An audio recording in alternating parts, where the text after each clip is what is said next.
yeah, we want retribution. Oh yeah, we want retribution. Oh yeah, we want retribution. Yeah, we ran out of patience. Boil up with the cold hard hatred. I can feel the vibration. Feet in the streets, it's a new sensation. I wanna break faces on the pavement. I wanna make greatness look complacent. Adrenaline awakened, I can taste it. We can make an impact, grab and then take it.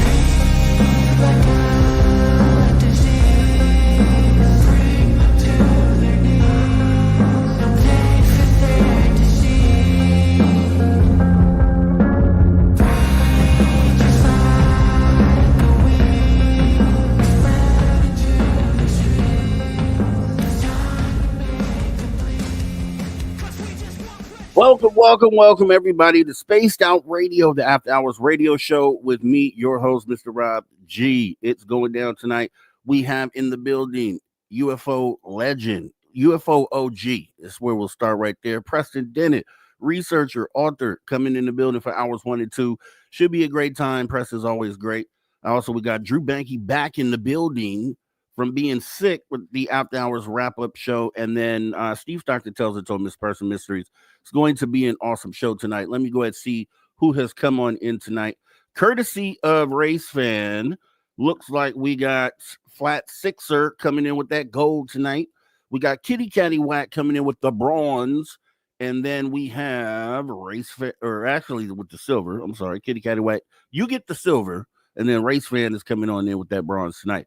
It's going to be, once again, an awesome show. Let me see who we can see out here in the chat. Let's jump out here and see who has come on in. Mel WD40, obviously getting us lubed up and ready for the show. Awesome stuff here. Roger Murray dropping knowledge. December 6th, 1950 to 2025, 75th anniversary, El Indio, Mexico, UFO crash. Wow, that's let me go ahead and tag that. I didn't know about that, Roger Murray. Thanks for keeping us informed, as always, sir. Let's see. Who else do we have? We have the Roswell alien, of course, in the building. Appreciate showing on up here tonight. Who else do we have? Let's move down the list. Kurt M.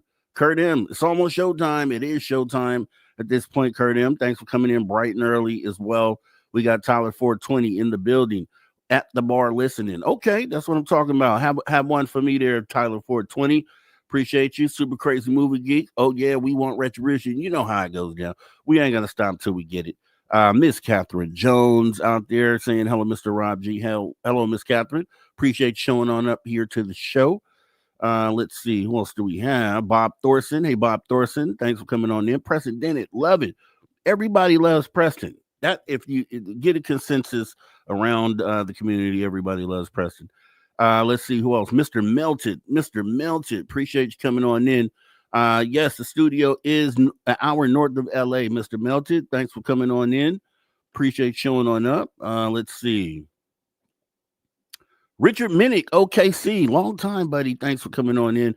Good evening. Yes, Preston rocks. That's what I'm talking about. This is always some good, great energy going around here.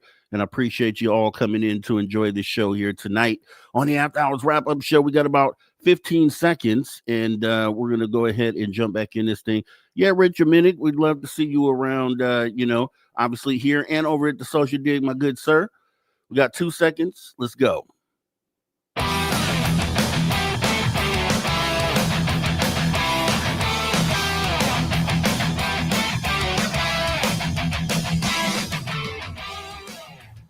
Greetings, space travelers. Welcome home. You just tuned your dial to Spaced Out Radio, the only place where you can own the night. I'm your host, Mr. Rob G. And tonight, we're broadcasting on our terrestrial affiliates across North America, plus digitally on digital platforms all around the world. Don't forget, you can access our archive absolutely free. YouTube.com/a Spaced Out Radio. And while you're there, please consider hitting that subscribe button. Also, don't forget to follow us on X and Instagram at Spaced Out Radio and at Spaced Out Radio Show. Our website is spacedoutradio.com, where the options are endless. You can stay up to date with the SR Newswire. You can get yourself some official Spaced Out swag. Plus, you can rock out to the man you hear right there, Mr. Ron Bumblefitall, and so much more. It is going to be a fantastic show here tonight. Once again, we will be joined by a good friend of the show, very important person. I think this person doesn't even realize maybe, how impactful that he's been to this community, pumping out shows like nobody's business over on this YouTube channel as well. Also pumping out these books. We're going to go ahead and bring our guest up here on the stage. You guys know who he is, none other than the man of the hour, the man of the last few decades, Preston Dennett in the building. Hello, sir. How you doing? I'm doing good. Not bad at all. How are you? I'm doing great, Preston, and it's always great to have you on. Like I said, it's like you're definitely a treasure. You're a national treasure in this community. When we look back, anyone who comes into this community and they do that deep dive, that initial deep dive into going in and looking at the history of ufology, you pop up all over the place. Your face is there, and you're doing it just as passionate as you did back then. So I just appreciate you every time I get the opportunity to talk to you, sir. And I know that I'm laying a lot on you right there, man, and losing you up a little bit, but it's true, and that's just really how I feel about you, sir. So yeah, we're gonna go ahead and get into this show. Preston, let's start out because I've been talking to guests recently, and I've come to, not, I want to say conclusion, but it just really feels like 2025 has been a year that has had different events that I think have brought a lot of new eyes into the UFO community. A lot of people first time just blown away that this is even a possible. I'm seeing some people like, whoa, UFOs are real. I'm like, dude, even though we're way past that, I could see that initial moment in them where it's just like that realization, and it's amazing. So I wanted to go ahead and start with you, just talking about kind of what got you into where you're at, as people will want to know this as well. Yeah, thank you, Mr. Rob. It's amazing when I think about it because it's been a long time. It's almost 40 years now since I've been doing this. So most of my life, I was pretty young. I was pretty lucky in that way when I got involved in this field.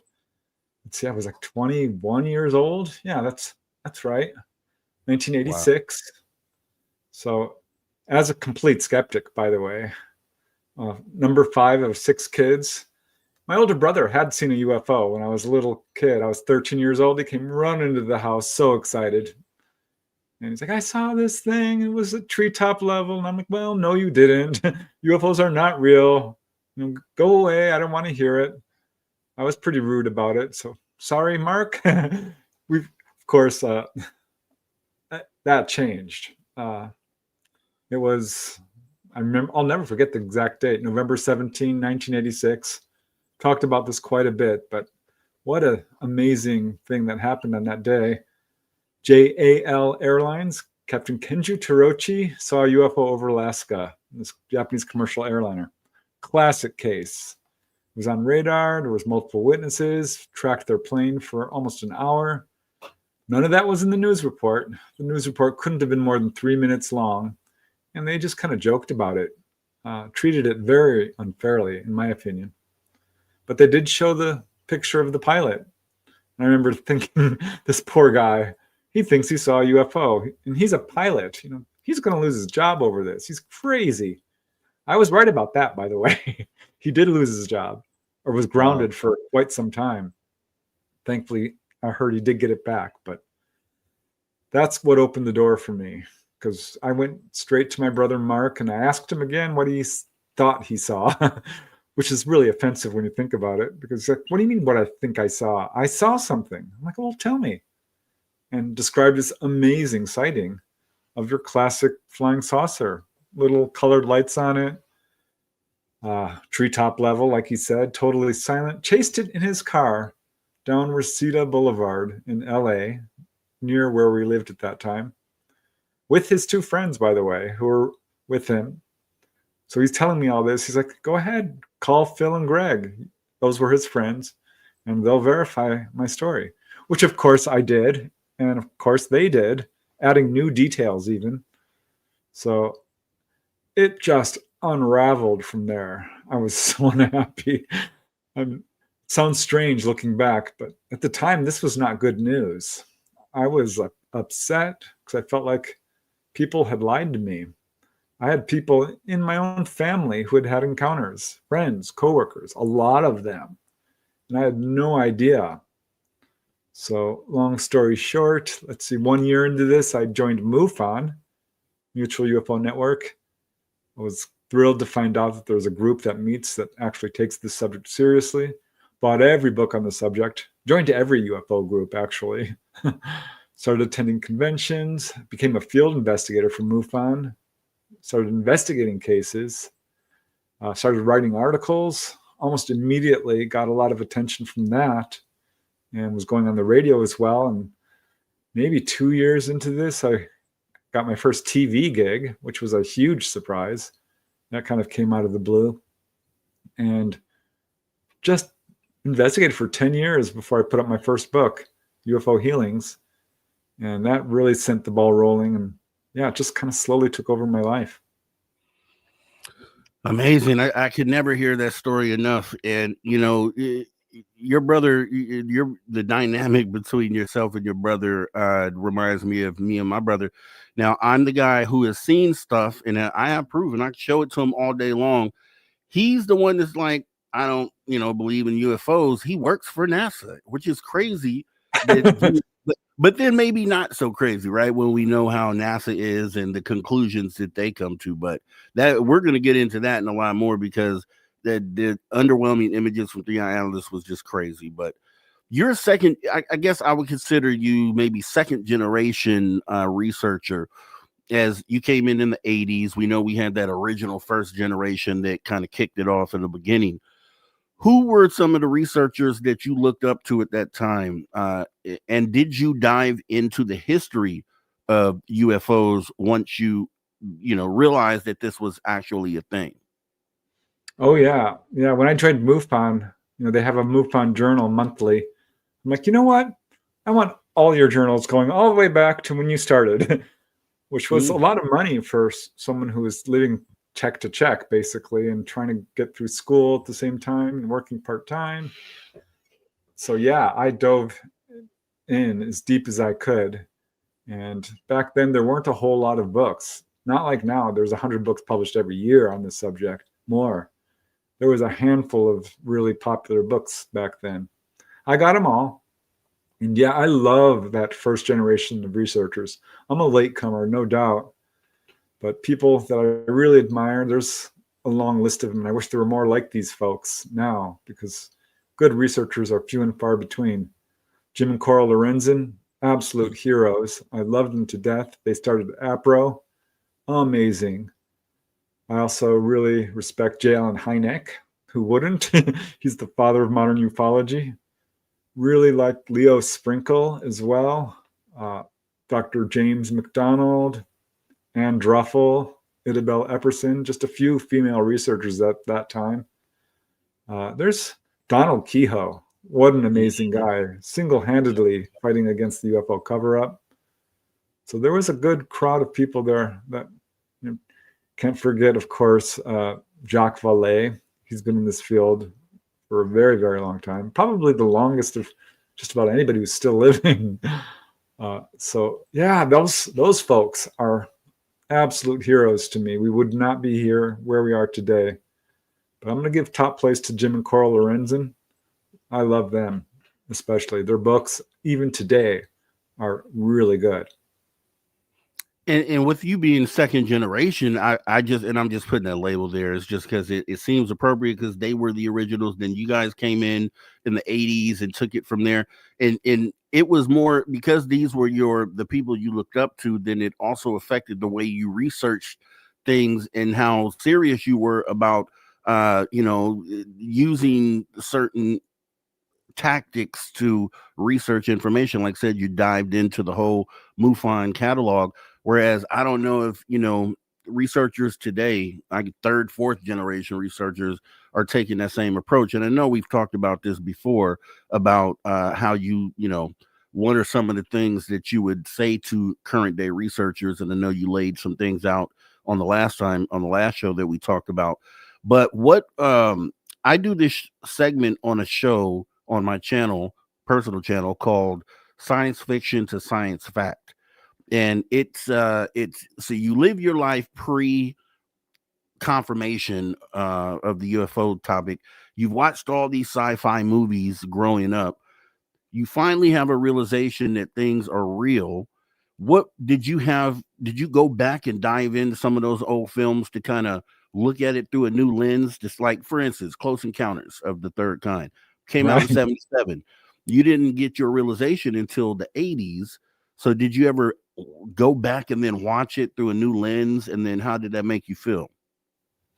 Oh yeah, I remember seeing Close Encounters when it came out and thinking, well, this is a really good science fiction movie.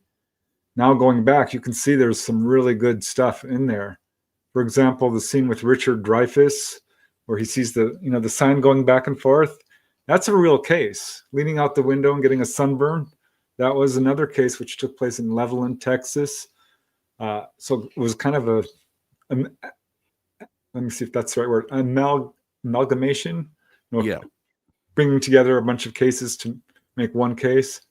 A lot of real good truth in that movie, which of course makes sense because Steven Spielberg did consult with Jacques Vallée, I think, and Jan Hynek. Yeah. Mm-hmm. And got the details right. But and he really got them right too. Oh yeah. Yeah. I don't know why there hasn't been a sequel to that movie, because that movie was so good. It's still probably my favorite UFO movie and really one of the most accurate. I like the UFO incident with Betty and Barney Hill. I saw that too when it came out. I was maybe 12 years old, something like that. And that was put forth as a true story, but it didn't quite click to me. I'm like, oh, well, this is kind of interesting. So I don't know how this just kind of flew under my radar, because it would be on TV. I saw In Search Of when I was little, and there was a whole family describing the sighting. And I just thought, no, I think they're misperceiving. One of the problems, I think, was hearing these reports of humanoids was just so hard for me to believe. And I blame science fiction for this, actually, because I was expecting aliens to look much different from us. Not humanoid. More like The Blob. Loved that movie. Both of them. There was two versions, not the third one, which was just okay. But science fiction. I loved science fiction, and it did, in some ways, prepared me for this, but in some ways, it didn't.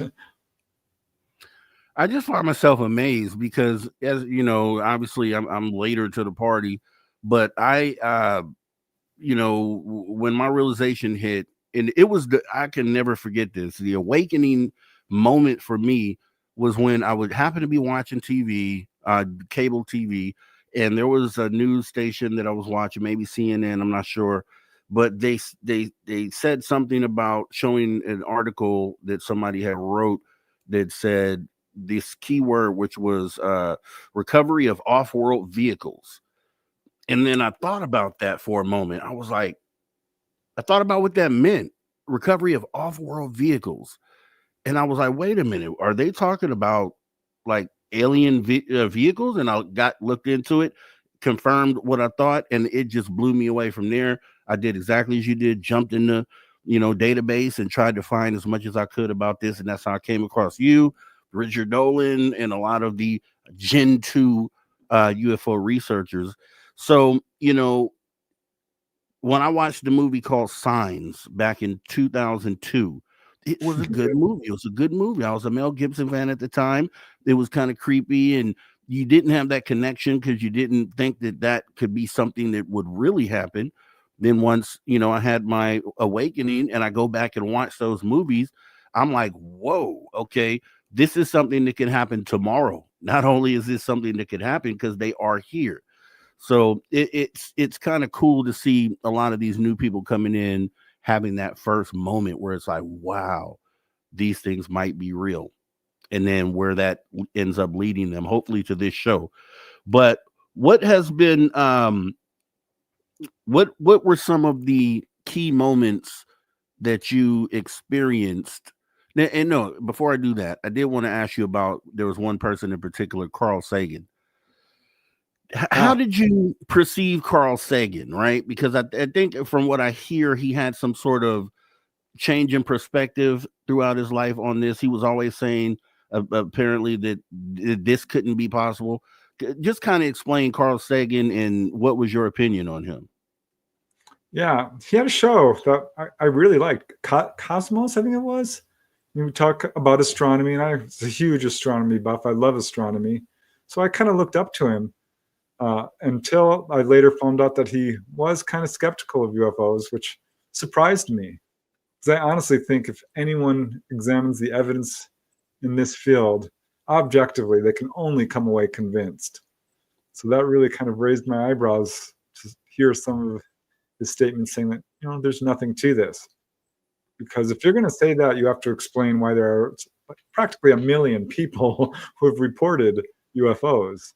And it can't be explained away as hoaxes, hallucinations, misperceptions, and mental illness, which is basically what our military has been putting forth disingenuously, because they already know it's real. But yeah, I respect the guy. I loved the movie Contact. That was really good. So I suspect that he did come around, but never to the point where he was a complete, UFO advocate. So, which I understand. As a scientist, you have to be very depending on the actual available evidence. But I maintain there's mountains of evidence, and people have no idea, especially skeptics, just how much evidence there is. Do you think that was his actual opinion, or do you think that he may have been like misinformed or misinformation from the government? Do you think they had any part in the mess? Because he was technically the science mouthpiece at the time, and he was just poo-pooing the UFO subject at a time where, it seemed like, okay, you should at least be open-minded, and he wasn't taking that perspective. Do you think he had anything to do with government and their wanting to keep this secret? I have no indication of that. I haven't really done a deep dive into his whole history, but it wouldn't surprise me because he was at a time when this subject was far more, not mainstream. A lot more skepticism at that time. Donald Menzel, he absolutely, we know, was a government agent, a professional astronomer, debunking cases while knowing they're real. Stanton Friedman basically proved that. So that does go on, but I'm not willing to say that Carl Sagan was one of those in terms of being a paid disinformant. There are disinformants in this field. Some have come forward, so we know this is true and it does happen. So I don't know about Carl Sagan. I definitely wonder about it, though. It's just when I watch historical videos and I just look at the way that he presents, and I guess it's not too different than a Seth Shostak from today, right? Which almost seems like they're coming from the same place. And it's like, okay, Seth Shostak, for everyone who doesn't know, is with SETI, the Search for Extraterrestrial Intelligence, which is probably a waste of time because they're not sending signals like that, very likely. But it's just his attitude on, whenever he's interviewed, they always go to him, and whenever he's interviewed, he always poo-poos the idea that this could be, or I would have heard something, or, and just takes that approach. And it feels to me in every era there's someone like that completely doesn't even open their mind, and they happen to be like a talking, a mouthpiece for science and for scientists. And it just blows my mind that we have one in every era, and for them to be their own personal opinion, and them not being coerced or maybe, advised to take this sort of approach to the topic, being that we can go all the way back to Project Blue Book. And we know that the disinformation campaign started in the 40s, 50s, and has been going on today. So these seem to be, to me, tools potentially. But I don't know. And that's why I'm asking you, because you are an older researcher than me and been in this way longer. So, but I appreciate your opinion on that. What were some of the events that took place during your research, your early days of research, that were kind of, for you, mind-blowing? Maybe the first one that you investigated that really was like, wow. Yeah, there were 2 or 3 of them that like really kind of clinched it for me. I think the first one, you know, I started picking up books. I read Bud Hopkins' book, Missing Time. I knew what grays looked like from people's descriptions and all of this. Bud Hopkins' book at that time was not a bestseller. It was a hardcover book by Richard Merrick Publishers, which was hard to find, honestly. So I'm asking everybody, because I had read this quote from J. Allen Hynek that 1 in 40 people have been taken on board a craft. And I thought, no way. No, that would be millions of people. I know 40 people. I would know somebody, and I don't. I was wrong. I did. So that's what kind of got me to start asking everybody. And I started with my family, you know, friends and coworkers, because these were people I know are not going to lie to me. I know them really well. I love them. They love me. So that's where I started, which was a really good thing because of the disinformation and fear-based reporting on this subject was not really accurate. So I had to build my own accurate database, or what I sure hoped was accurate. And I'm talking to my brother's girlfriend, soon-to-be wife, and she had described this amazing sighting over Van Nuys Air Force Reserve Base. And I could tell she was withholding something from me because she's like, you know, that was about it. I'm like, well, what do you mean about?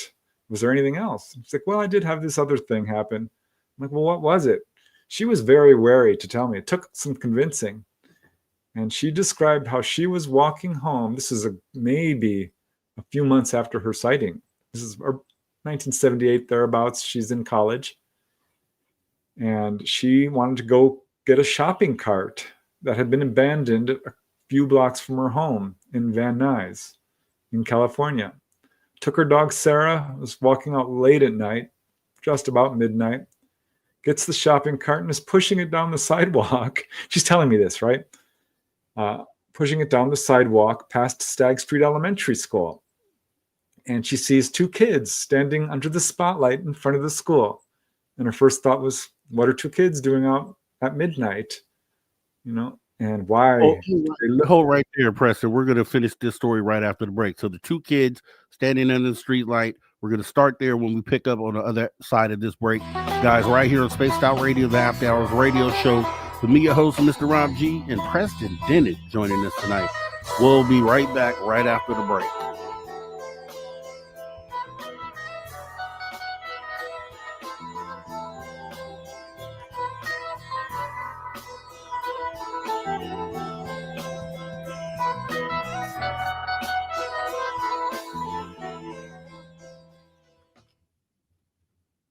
All right, and we are clear. And let me go ahead and go back here. Some people came in late. Kitty Catty White, appreciate the super sticker and awesome support of your awesome support of what we do here. We totally appreciate that. Let me see. Who does anyone come in after the buzzer here? See, we got Kurt M, Tyler 420. We got all you guys. We got Super Crazy. Let's see. Who did we miss?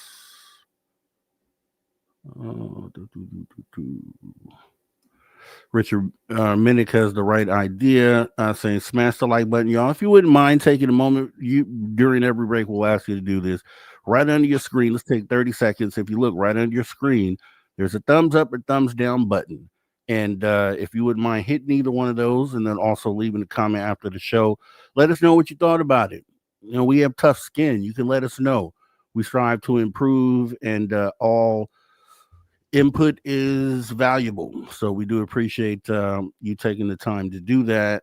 And let's see, Woo Riders DG stepped in the building. What's up with you, DG? Thanks for coming in. And let's see, Dolly Saffron. Hey, Dolly, thank you for coming on in and being back in Preston up here tonight. You got an awesome guy here sitting here with us here. Let's see. Mr. Melted says, yes, the legend Preston Dennett. Yes, sir. Let's see. Dennis Benke, appreciate you. Something is good if you can talk about it. Yeah, okay. Definitely encourage people to talk about it. It's going to help. It's going to help not just you to get it out. It's going to help people around you that might have had something similar happen and are afraid to talk themselves.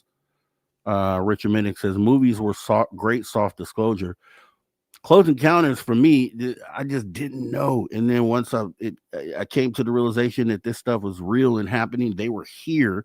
I go back and watch it, and they hit all these different points, the orbs, just everything. And they did this back in the 70s, which is pretty crazy. Kim Jellin. Hey, Kim Jellin. Hi, folks, and listening mode tonight saying hello. Hey, appreciate you, Kim Jellin. Thanks for dropping in and leaving us a note. Let's see. Yep, Roger Murray says Preston Dennett, The Blob, Steve McQueen, first movie. Yep. Let's see. Slim Salam. Says Stephen Greer made me mad. Saying most of this is our government. Yeah, I can tell you why too. I just don't agree that we're able to do that. People say they reverse engineer. I just don't think we can, because I don't think we have the materials. Let's start there. We don't have the materials that they're using in these craft available here on Earth. So I just don't.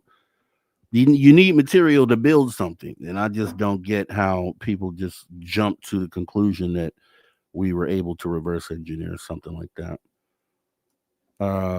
Michelle, aka Mish, saying good day, Preston. Good day. Let's see.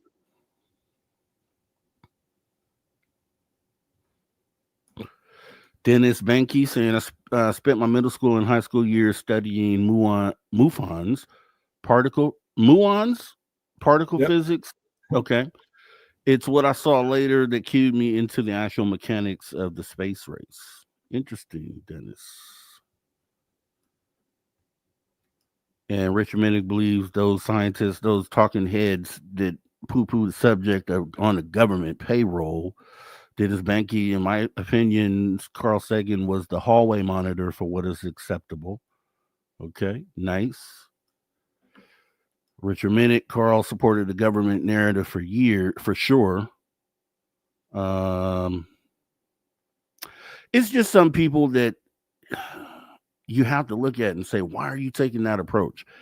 Just like NASA, for instance, and we'll get into this in a bit, your opinions on NASA, but I did a show on this where I'm just like, NASA never sees anything, which is crazy to me. Like, how could you, through the history of all the years, never see anything? As far as is what they indicate, they have not seen a single thing out in space that was weird. And that just, for me, is mind-blowing. And it means it's not true, because we see things coming in from space all the time. And to tell me that you don't see any of this stuff is ridiculous. Yes. Can you hear my eyes rolling? Exactly. Gee, come on, dudes.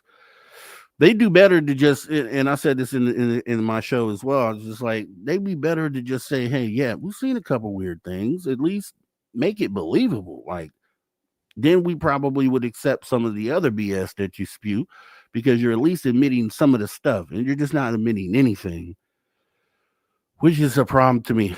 And I give my brother a hard time because he works for NASA. He doesn't have anything to do with that. He's with the aeronautics, but I tell him every time, the company you work for is bad. That's horrible. And we're coming back here in 2 seconds. Let's go. All right, everybody, welcome back. Spaced Out Radio, the After Hours Radio Show, back on the back half of the first hour with our guest, Preston Dennett, historian, UFO researcher. Second wave of researchers, just awesome dude. You'll see him in all these different movies if you go back, as well as the work he's doing today. We'll talk about that and a lot more. Don't you go anywhere. If you missed any part of this conversation tonight, make sure you hop in the archives, because it doesn't cost you a dime. YouTube.com/spacedoutradio. So, Preston, you were right in the middle of a story. You're talking about your brother's soon-to-be wife at the time, Van Nuys. She was walking her dog and saw these two kids under the street light, I think is where you left off, if you wouldn't mind picking it up. Yeah. And she's thinking, what are these two kids doing out this late at night? This doesn't make sense.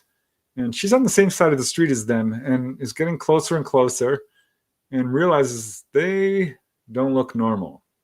They have what looks like masks on and big heads, and they're bald. And she's thinking, gosh, this is weird. This is during the summertime. So I was like, her first thought was, could this be a Halloween mask? That didn't make any sense. It wasn't anywhere near Halloween. So she's not too alarmed. Her dog is not reacting at all. She's still pushing this shopping cart and gets right up next to them. They're right under this floodlight in this patio area. And they turn and look at her.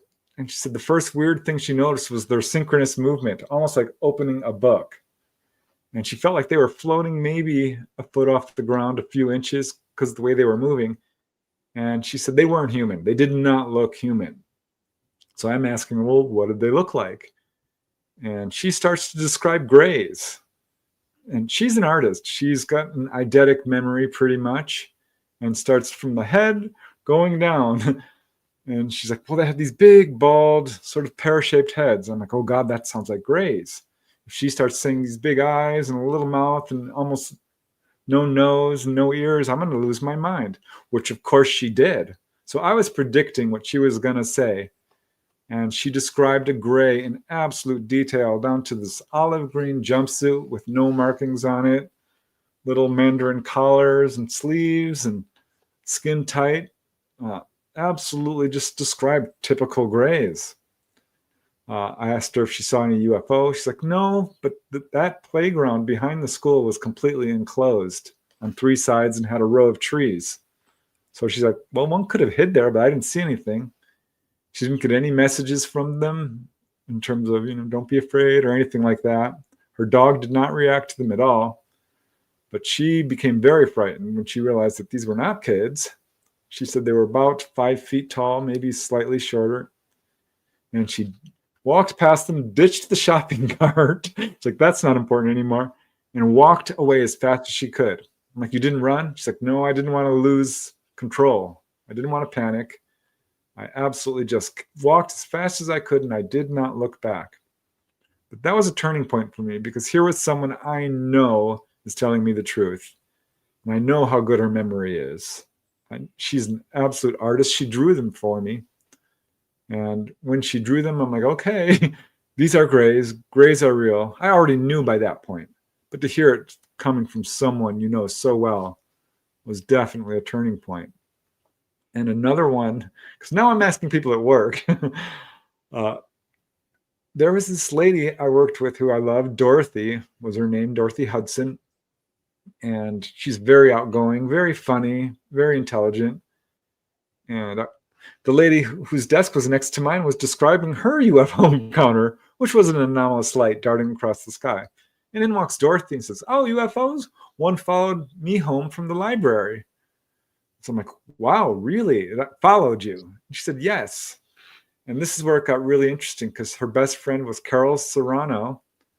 And they had exited the library at precisely 9 o'clock, the Pio Pico Library in Koreatown, and sat on the steps to smoke a cigarette before her mother came to pick them up. So they know the exact time. It was right before the library closed. This is important, given what happened next.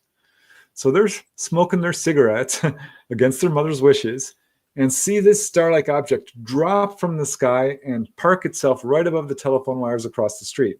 Again, a classic disc, colored lights, silent, and big, 20, 30 feet across. So they're freaking out. They're like, oh my God, this is huge. And this is when Dorothy's mother pulls up, Dorothy Sr., and they run up to her and like, Mom, look, look. And she looks and she's like, oh my God. I interviewed all 3 of them, by the way. So the kids pile into the car and she takes off, the mother, because she's nervous.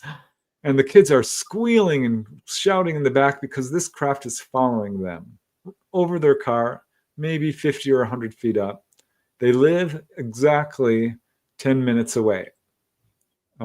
So they go directly to their home, and this thing follows them all the way home. They run into their house, go up to the 2nd story and look out the window, and this craft darts back and forth 2 or 3 times, and then takes off, turns sideways and takes off. That's an important detail too, because now I know that they do that, right? Mm-hmm. So they turn and, well, Carol turns and looks at the clock and says, oh my God, how did it get so late? And Dorothy's like, what do you mean? It's 10:15. It's 10:15 already. And so Dorothy's telling me this, and she says, Preston, I don't know where the time went. I don't know what that means. And me, stupid me, just blurts out, Dorothy, you were abducted by aliens. That's what happened to you. And she turns white. She's like, what? I'm like, yes, it's called missing time. She had no idea. Mm-hmm. In fact, Carol was so afraid to walk home, but she's like, watch me as I go home, because she was actually the target. She has had a lot more experiences than either of them. So that one was another turning point for me, my first honest to God missing time case. And yeah, there were a few others that really like, okay, there is something going on here. And it seems to me that the grays in particular, are more part of more reports than maybe other types. We had, I think it was Hal Putoff on the Age of Disclosure, kind of went on record saying there's 2 different species, or he said multiple type of aliens, but it does seem like most reports, it seems to be the description of gray sort of aliens. And then they seem to be the ones usually interacting with humans when we talk about the other ones that might be out there. So for whatever reason, they seem to be the ones that are definitely interacting. And going back again, because I think it's so important that with all these new people that are literally waking up as of yesterday to the fact that this should probably be taken seriously, and they're looking further into this. I'm more of a, grounded guy where I go from the bottom up, right? I take what we do know, and your research tells you that, for instance, you had a show called when UFOs land, humanoids come out. And I talk about that very thing all the time, because I think when we talk about what we know is almost fact, is the nuts and bolts stuff like that. Like, there's things in the sky. We can take that to the bank. These things land on the ground. Okay, a lot of reports of that. We can take that to the bank. Things walk out of these craft. We can take that to the bank. So when I saw that title, I said that really aligns with the way that I think about this. You depicted children in that episode. What was that about? Like, when you came up with this thought, like, what were you thinking in as far as cases go? Yeah, well, it became clear to me as I did UFO research, because if you saw an anomalous light in the night sky for a few seconds, I would come over to your house. I wanted to hear about it. And I came to realize that those are the kinds of cases don't have a whole lot of pay dirt in them. They are absolutely important because they show a continuous sort of thread of cases, because those anomalous lights at night are going and coming from somewhere. And they are coming down and landing, and they turn out to be craft, and humanoids are coming out. And that is where the pay dirt is. Those are the kinds of cases that have more information than just a simple sighting. So J. Allen Hynek broke them down into, close encounters of the first, second, and third kind. Of course, it went up to fourth kind if you're taken on board, and fifth if you're calling them down. It was useful in the beginning. I think it's kind of broken down a little bit because people can have a simple sighting, there'll be telepathic contact. How would you categorize that? Or you can be in bed and have a download or something. So it's difficult to categorize these.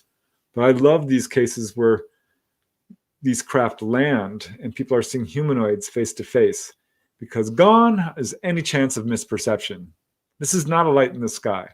This is something that's right in front of you.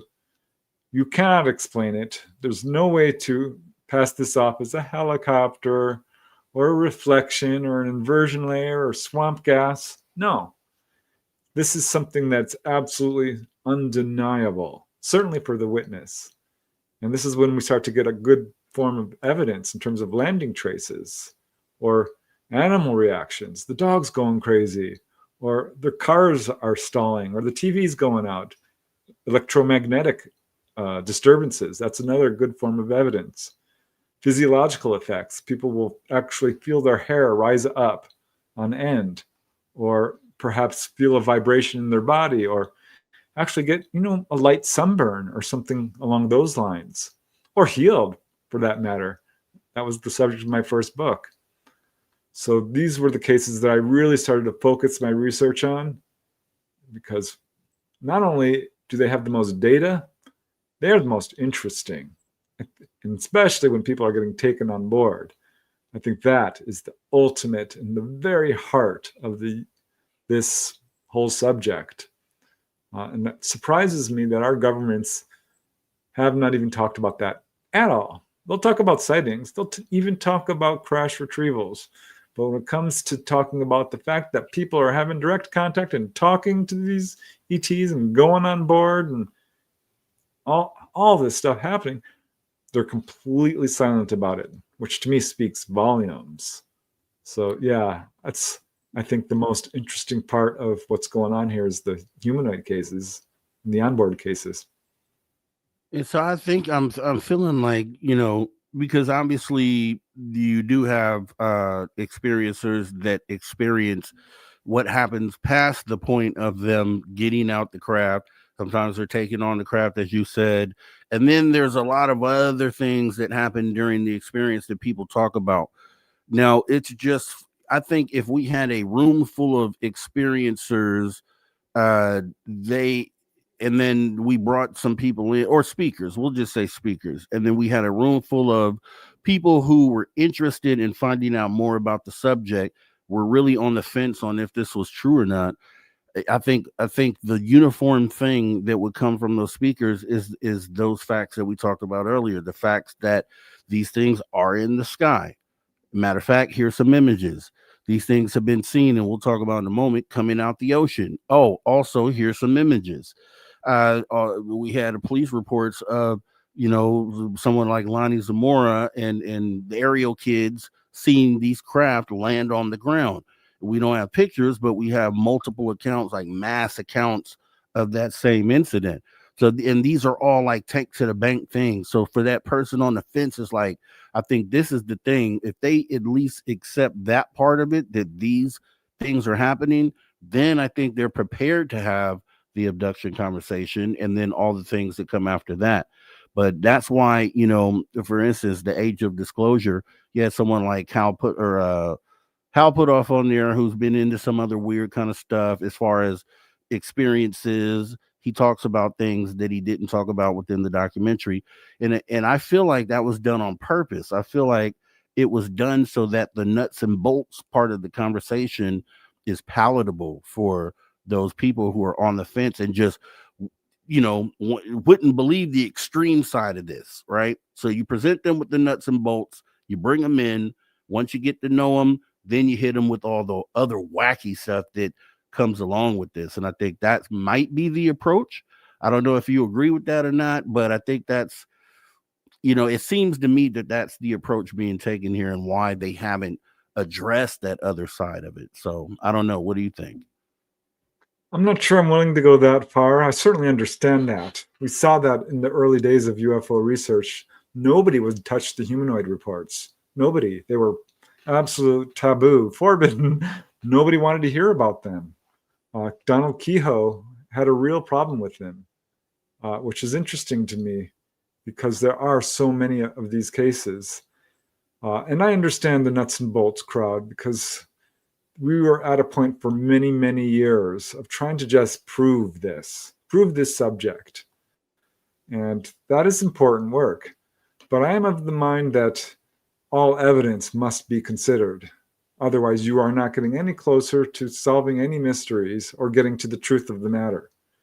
And I think it's the wrong approach to ignore cases of humanoids or any of the, what we would call the paranormal aspects of this, spiritual aspects. I know some major researchers who have edited out people's, quote, high strangeness aspects of their contact stories because they didn't want it to sound too unbelievable.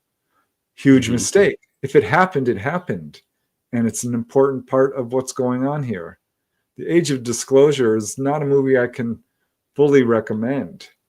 I think the very best thing that comes from it is the fact that these are people who have, unimpeachable resumes, so to speak. within government and are talking about this subject seriously. But if you start counting how many times they say that UFOs are a threat to national security, I think you might be surprised because no, they're not. I don't think the evidence of that is at all persuasive. And it's funny because Project Blue Book and the Condon Committee and the Robertson panels repeatedly said over and over again, there's nothing to this. It's not a threat to national security. And now they're turning their story 180 degrees around and still lying. They have absolutely 100% conclusive proof that this is real, and we're not getting it. And these folks in that movie are kind of part of that. So it's a little bit disingenuous in my mind. I love that they're talking about it seriously, but there were parts of that whole film that I'm like, God, they're just not telling the whole story here. Because yes, Rob, we have reverse engineered this. We really, really have, to a large degree, not to any degree in terms of matching what the ETs have. Not even close. Maybe 2% of what the ETs are able to do because they're so far advanced. But we have discovered anti-gravity. We have. And there are stuff flying out there that are mimicking UFOs that are not being piloted by extraterrestrials. And that should have been a much bigger part of that movie because they did touch on it, but it feels like we're being, what would I say, led down this rose path of, deception. I'm very concerned about this fear-based narrative being put forth because it's not true. I get pushback on this. And I always tell people, don't believe me. Go to the contactees. That's where you get the true information on this subject, not the governments. And you will see exactly what happens when someone's taken on board. Yes, it's very scary for people, almost always. But no, they're not here to hurt, harm, or take over. The evidence does not support that. So that's my assessment at this point, having had my own encounters as well, not just talk to people. So. And that's the thing, I think that's another key for you because you're a researcher, investigator.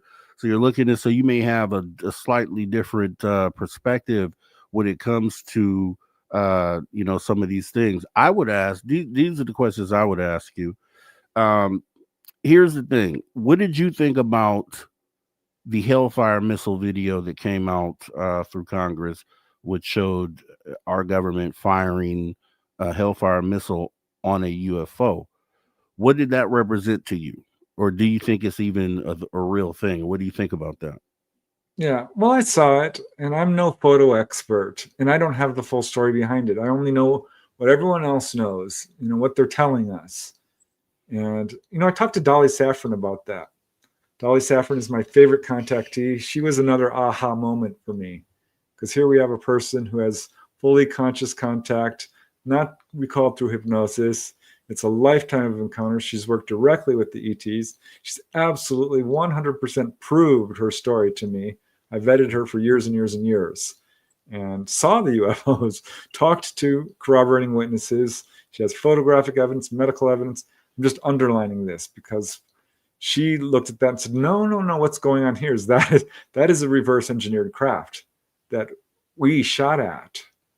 So it's compartmentalized here. There are very people high level in the military who are seeing these things and are not in the loop that this was not even ET. So that's, I believe her because she also comes from a military background as well. And talking to other people, I don't know if you've ever had the opportunity to talk to Michael Schratt. He's high on my list of current researchers. You got to get him on, Rob. He's absolutely an eye-opener. So, yeah, that's kind of my assessment of that. But again, I focus my research really on first-hand contact cases. So it's hard for me to comment on that with any real authority.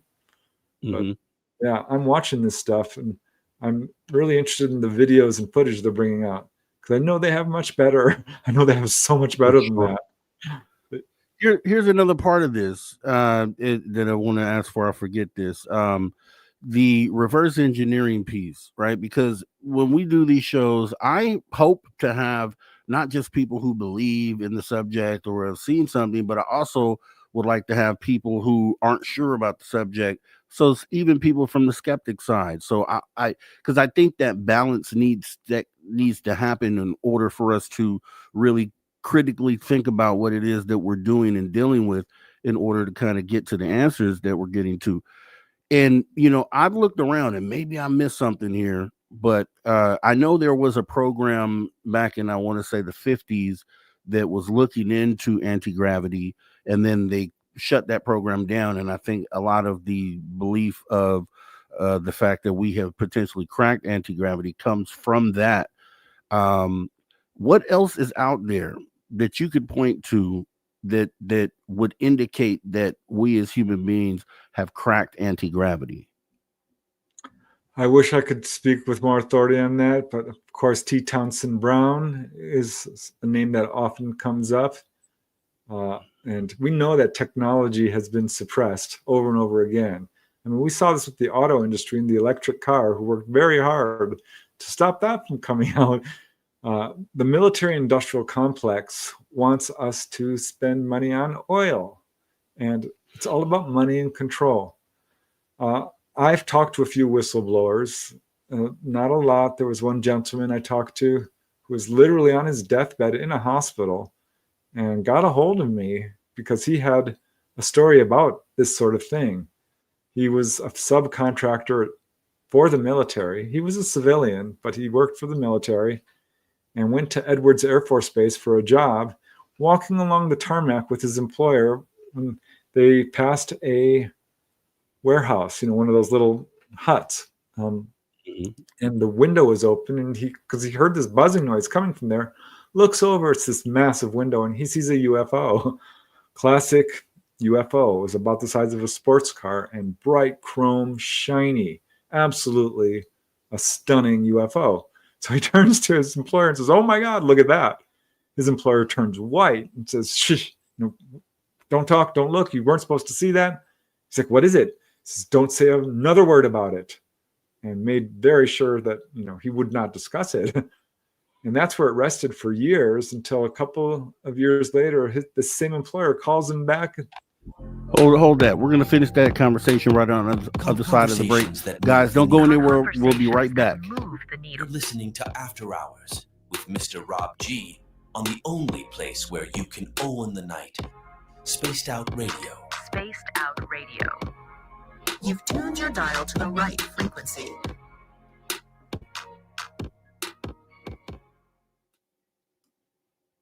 All right. We'll be right back on the other side of this break, guys. See you in 5.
right, everybody, welcome back. Spaced Out Radio, the After Hours radio show, back with our guest Preston Dennett. We're coming back from our radio break here in about 30 seconds. Once again, this is the hour for questions. Any questions that you want to pose, go ahead, put them in all caps so I can see them. We'll tag them and we'll ask them on the back half of this hour, so after the next break. We'd appreciate if you do that for sure. Let me see. Also, once again, take a moment to hit the like button or the dislike. Just let us know how you feel about the show. We totally appreciate that. And we're coming back right about now. All right, everybody, welcome back. Spaced Out Radio, the After Hours radio show. We are back with our guest, UFO researcher, author Preston Dennett, and YouTube channel host Preston Dennett. Let's not forget that. Guys, we've been having an awesome conversation here tonight. Make sure if you missed any of it, you hop in the archive because it doesn't cost you a dime. They're free 99. YouTube.com/Spaced Out Radio, as we are jumping right back into the show with Preston Dennett. Preston, the break, you ran right into the break. You were saying something there. If you wanted to go ahead and finish your thought there. Yeah, this subcontractor was working at Edwards Air Force Base, sees a UFO. His employer won't talk about it for years. Finally, his employer calls him back, says, "We need you for another job." And the guy I interviewed said, "No, not doing it unless you tell me what we saw." Got into a big argument about it. And finally, the guy said, "Fine, I'll tell you, but you can't tell anybody ever. I could lose my job. This is a big deal. Don't tell anybody." And of course, he didn't until he was on his deathbed and died about 2 weeks, 3 weeks later. And what his employer told him that what he saw was not a UFO, but was reverse engineered from extraterrestrial technology from UFO crash retrievals, and was anti-gravity, a craft that was able to maneuver using this concept of counter-rotating magnetic fields, which created a magnetic field outside the craft, which propelled it in the desired direction. So that's a first-hand case. Well, I mean, for the witness, it was of a whistleblower who's talking about this sort of thing. And there's a lot of these, Rob. Many people are seeing these craft and they have rivets on them or seams or making this kind of noise that UFOs don't normally make, and seeing, basically uniformed human soldiers on board. We have reverse engineered this to some extent. I'm absolutely 100% convinced. There's quite a few whistleblowers who talk about this. So yeah, that's kind of my assessment at this point in terms of how far we've gone with it. Not far, but enough to kind of fool some people. Yeah, and I can understand it because I saw obviously everyone knows about the Tesla truck. There's a Tesla truck out there, right? Elon Musk made it. Whatever technology he used to make this, I guess, monstrosity. Some people consider it a work of art. But then I saw a guy make a Cybertruck out of wood, and it looked just like the Cybertruck, but it was made out of wood. And it's kind of like what I'm saying is with this reverse engineering is that you can make something that looks like it, but it doesn't necessarily mean that you've reverse engineered. You've created something that appears to be what it was that they are trying to reverse engineer, but then when you actually operate it, does it operate? It's like putting a Volkswagen engine in something that looks like a Ferrari. That doesn't make it a Ferrari. You know what I mean? And that's kind of where because and the only reason why I say that, because I look back on, for instance, we both know Jim Goodall, good friend of the show. And he knew Ben Rich, right? Who was the head of Lockheed Skunk Works back in the 80s, I want to say, 70s, 80s, somewhere in there. Yeah. And he always states that Ben Rich told him and said this as well, I guess, to someone else, that we that we have the technology to take ET home, which is a profound statement. And, I think everyone that hears that statement takes it at face value that statement means that we've created something that could that could travel the stars. And when I was talking to Jim one day, I thought about it because he also knows Bob Lazar. And I've asked Jim, do you think Bob Lazar is being authentic? Do you think he is telling the truth with this story? And Jim definitely believes what Bob Lazar says, and I'm in that boat too. Me I don't see too. why he would lie, right? So here's the thing, right? How can these two things coexist? So if Ben Rich is saying in 1990, so Bob Lazar, we all know, worked Area 51, I think in 1989. That's when he came out with George Knapp. And he stated at that time that they were working on things that they hadn't figured out. And they would bring these things out occasionally, like every 10 years is what he ended up saying. And he thinks they kind of try to figure it out. And then if we don't have the technology to do it at that time, they put it away and they bring it back out later. So if we're to believe what Bob Lazar is saying, and then compare that to a statement that Ben Rich makes 2 or 3 years later, in like 92, stating that we have the tech to take ET home, how can those two things exist in the same world? So I thought about that. I was like, well, they kind of oppose each other because Bob Lazar says no, but then this statement by Ben Rich, everyone's looking at it like this is confirmation of that fact. And I said, how can they both coexist? So I looked at the statement and I'm like, okay, we have the tech to take ET home. That could simply mean not that we have reverse engineered it, but that we have retrieved craft that obviously function. And these craft would be the things that could take ET home. And I was like, okay, that if that statement meant that simply we have crash retrievals, then it can also be a world where what Bob Lazar is saying is also true and make both of these things true. And so that's kind of, and I just think about a bunch of stuff like that. But because if a lot, I know some people I've talked to take that Ben Rich statement as that means we reverse engineered. But I'm like, okay, but you also believe Bob Lazar, don't you? They're like, yeah. It was like, well, how do these two things coexist? Then you have Jim Lukatsky, and I don't know too much about his background as far as if he's anyone to believe or not. But I know he was within the government, worked on the programs, and he states that as recent as 2016, I think he even said this as well not too long ago on Weaponized that Jeremy Corbell showed that we have only breached the whole of some of these craft at this point. So it's like there's a lot of stories, and that's why I asked the question, because there are a lot of stories out there that say, no, we haven't reverse engineered, or no, we haven't figured any of this stuff out. But then there are stories where people are just like, yeah, no, we definitely have reverse engineered. And so when we have those two things conflicting, then that's where I have to say, okay, well, where can we look to find the answer to either one of these things, any one of these things? So Yeah, I don't know. Like that. Yeah, go ahead. I don't know that we're going to get a consensus on that because there's this thing called need to know. I doubt that Bob Lazar was fully in the loop. I doubt Ben Rich was. Most of this is in the hands of people who are never going to talk about it. Certainly not to the public. So it's also compartmentalized to a certain degree. This can all be true to the level of the knowledge that they're informed of this. It is my understanding that we have craft that we have not even been able to open. Can't get inside it. So how advanced are we in terms of understanding this ET technology? Not very much at all.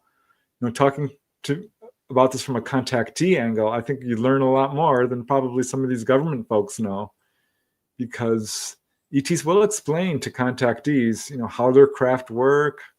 They're flown psychically. This is something our government has figured out and has not been able to duplicate, because these craft are actually living beings. They are embodied. This is something a number of contactees have told me over the years. Dolly Safran, again, I wrote a book called Symmetry, really was a turning point for me in understanding a lot of what's going on, because she explains that these craft are actually built partially not in this dimension. So certainly we don't have access to that. We will never reach the level of advancement of ET. But apparently, like you said, you can build something that looks a little bit like it and can perhaps float somewhat silently. I mean, the TR-3B has been pointed to many, many times as being an example of reverse engineering. Colonel Corso, no one was ever able to, in my opinion, successfully debunk what he was saying, that some of the technology came straight from Roswell. Integrated circuits and fiber optics and Kevlar and night vision. Don't know that that's true, because you can follow these inventions down to their source if you do your homework. But even then, it starts to get murky because suddenly we have this technology explosion. Where is this coming from? It's very odd. And it certainly does coincide with these reports of UFO crash retrievals, which aren't just Roswell. And it's not just the Aztec crash or the one in Paradise Valley. If you talk to people like Bob Wood and Leonard Stringfield, and Michael Schratt is carrying the torch with this, there are hundreds of these cases. So yeah, there's something going on in terms of reverse engineering. There's no doubt in my mind, none whatsoever. Would it be fair to say, because I think this is probably the hang up in all of this, in the nuance, is that the word reverse engineer, or the words, I don't know that by definition that that's what we're doing, because we reverse engineered things here on Earth, and that's from like capturing a enemy plane or drone, like I think they did in Iran. They downed one of our drones, and then it had already been engineered, which was created and built, and then they reverse engineered it, which means they started tearing it down, figured out what was what, and then used those things to rebuild their own. So maybe it's not necessarily reverse engineering in the way that we think of it. I think it's probably maybe we've built something derived from an idea that we have gotten from some of these retrieved craft. And I think that might be more fair to say, but to reverse engineer, I just don't think that, because I think one of the simple things to say on that is that these things likely are coming from other star systems where the materials may not be the same. The elements that they use may not be the same. So there'd be no way in the world that we could physically recreate what they make, because we don't have the materials here. So I think it's probably not reverse engineer, and maybe another word is better. Yeah, go ahead. I think that's a fair statement. It'd be really difficult to reverse engineer the Concorde jet, but maybe you get the idea that we can fly and build a little glider or something, which, looks like it is flying through the air, but let's face it, it's not anywhere near what the Concorde jet can do. So I think, that's a good analogy in terms of what you're saying. We have not reverse engineered to the degree that ET has, but absolutely, I think there has been some technology that has gotten a leap of understanding, and we're able to do things a lot, more advanced because of the knowledge we've gotten directly from these crash retrievals. Yeah, I think that's fair. And I think, I feel better about that, because it's just when that word is used, it's just when you think about just some of the basic things, I don't know if that's the way, but yeah, technology derived from, because they say fiber optics, and like you were stating before, and other ideas that we have may have been derived from working on these things, which I can understand that, and I can agree with that too. Let me ask. I'm sure they have stuff that they have no idea what it is. It's just due down, and they're like, no idea. Exactly. Yeah, we especially they're talking about consciousness operating some of these crafts, and they're just figuring stuff out. Like, and if you think about it, the space age is the technical age. We'll go back to Roswell, maybe even a little bit before. We'll just say 100 years. We'll just say 100 years, which is really about the time that we have been able to even fly. Our first flight was like in 1901, somewhere around there. So about a little over 120 years. And that small time frame, is, I know we think we're special as human beings, but 120 years, for all the claims that people make as far as things that we could do, let's really think about 120 years. We were riding stagecoaches and horses and buggies and things of that nature.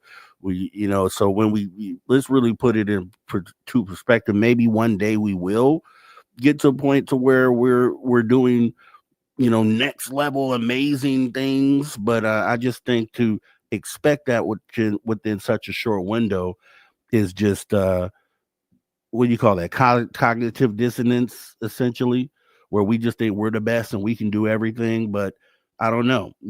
With that being said, I do want to ask you about this. You talked about craft being alive, and that was one thing that, from my own experience, I explained what I filmed as things that appeared to be alive and biological in the way that they moved. And then we had the movie Nope, and I think we talked about this before, where it was depicted in that movie that these craft are sometimes live. There's been theories thrown out there that some of this high altitude stuff that we're seeing and stuff in space that appears to be like little plasma balls are intelligent, and there may be some sort of, plasma life form. Have you heard of this? And then what is your opinion on that? Yeah, I mean, there was a book by Trevor Constable about this sort of thing called Critters, and it never really was repeated in terms of research. And just from a scientific angle, I'm not so sure that plasma can be an intelligent form of life. But there are light beings. So perhaps that's what people are talking about, fifth dimensional beings. So we're still in the infancy stages of trying to understand a lot of stuff going on. Mm-hmm. Another thing I see is people conflating all different kinds of phenomena together. So yeah, there's these orbs flying around, but some are probably spirit beings or fifth dimensional beings. There's little people in every culture, fairies, gnomes, and things like this. We have Bigfoot, we have ghosts, we have all kinds of stuff going on. And I see researchers conflating it all into one ET intelligence that wears different masks. No, I think we have to be very careful because there's a lot of stuff going on here. It wouldn't surprise me that there's stuff that we still have yet to discover in terms of, what you're talking about here. But I can say that the idea of these ET craft being living beings is pretty darn consistent among contactees who absolutely go on board and, they'll touch the side of the wall. And it's not metal like we would think of it. There's a give to it. And people will talk about how it almost felt like it had a life force flowing through it. And I've talked to a lot of these contactees who are really struggling to figure this out themselves. And only now, every now and then, do I meet someone who's really got a full understanding of what's going on in terms of these craft being living beings. But yeah, that is my understanding, that they're embodied much in the way that we inhabit our own bodies and maneuver them around. They certainly have materials in them that are what we would consider inorganic, but this is how advanced they are. They're so darn advanced that we don't even begin to understand how these craft work and how they can be embodied by a higher dimensional being. But that does seem to be what's going on here. Let me ask you this. If Preston Dennett was putting together a documentary, which I really think you should, I really think with the cases that you have, it'd be probably a really awesome documentary if you decided to include some of your research in there. And I think it would be a big smash hit. And maybe this is, if you're not already working on it, maybe this will be the thing to get you to do it. But if you did put together a documentary and you knew that this was going to be something that would be viewed by the people just coming into the community, what elements would you put in there to kind of, because I know you had some feelings about age of disclosure, you didn't think it really hit the mark for you. Like, what would be a documentary that would hold everything that you think should be that initial like starter kit for people who are just coming into this field? Oh, this field has so much to it. There's so many rabbit holes you could go down. You could do a 10-hour long series on just historical cases. I personally would love to dive deep into a few different areas here. I did a whole book on schoolyard UFO encounters. I covered 100 cases. I've gotten probably 100 more since that book came out. That, I think, would make a fantastic documentary. Ultimately, though, what I would love to do is dive deep into the onboard experience and cover the sequence of events that goes on so that we can absolutely get a consensus, one, on who these beings are, because everyone has their different theories. Like, they're interdimensional, they're time travelers from the future, they're, demonic or what have you, which no, I don't think they are. I think they're people like us. And I would just love to bring on a handful of really well-vetted contactees who have a really good understanding of their experiences and are extensive experiences, and ones that, have some form of evidence perhaps to back it up, even if it's corroborating witnesses, multiple witnesses, but something, a really good, credible witness with an unimpeachable resume of some kind. Like Dolly Saffron, she would be my first choice. But dive through the whole sequence of events that take place when a person goes on board. Because it's 5 or 10 major things that happen. They're physically examined, they're taken onto the engine room, they're taken up to the control room, to the observation deck, they're given a meeting of sorts with the ETs, and that's essentially it. There's other ancillary sort of events that take place, but it would be great if we could just do that, so we here as researchers and contactees and the general public could come to a simple consensus on what we can agree upon.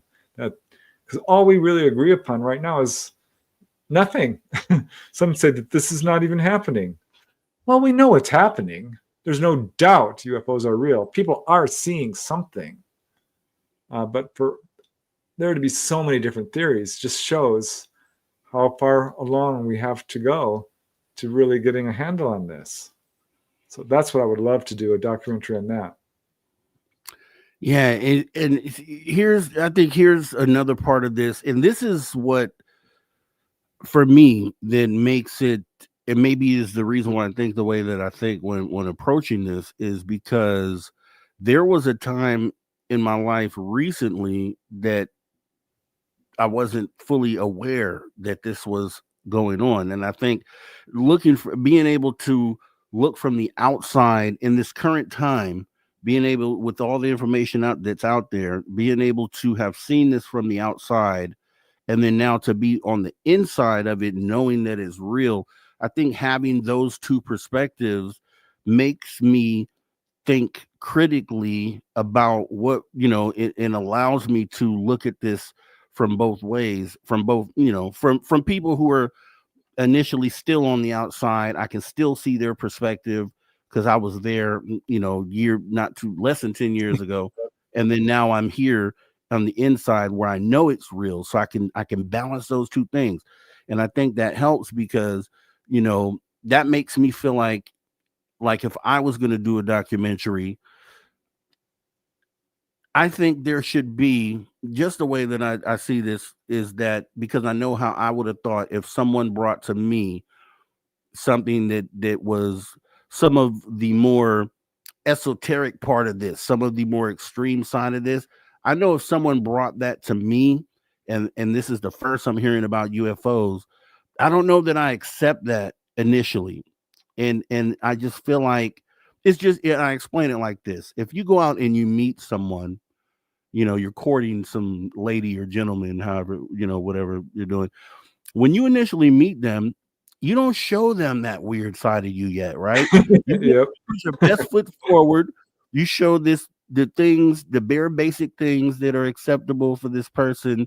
Then once you guys get together, then they get to see the weird stuff. Then the weird stuff comes out. And I kind of feel like that, should be the approach to a lot of these people coming in, because you don't want to scare them off, right? You don't want to let this person know that you have a Lego collection, you're obsessed with Legos, and they're going to be all over the house before you actually get in the door with this person. You know what I mean? And I kind of think that's the same sort of perspective that should be handled or dealt with the UFOs, because for us in the community, talking about the things that happen on board, now we know we're used to that, and it's not as a shocker when we hear that sort of information. But the people who are just coming around to say, hey, these are real, for them, they're like, whoa, overload, information overload. And so I kind of think that's just something we should keep in mind when we're putting stuff out there, that not everybody is going to be ready to hear everything like we are. I know I wasn't. That's what kept me out of the UFO field. But I'm kind of two minds about that, because there's this thing called catastrophic disclosure. No, we can't tell people the truth. They can't handle the truth. Well, you know what? We're going to talk about that, Preston. Catastrophic disclosure. We'll talk about this and more right after the break. Spaced Out Radio, After Hours Radio Show. We'll see you right back in just a moment.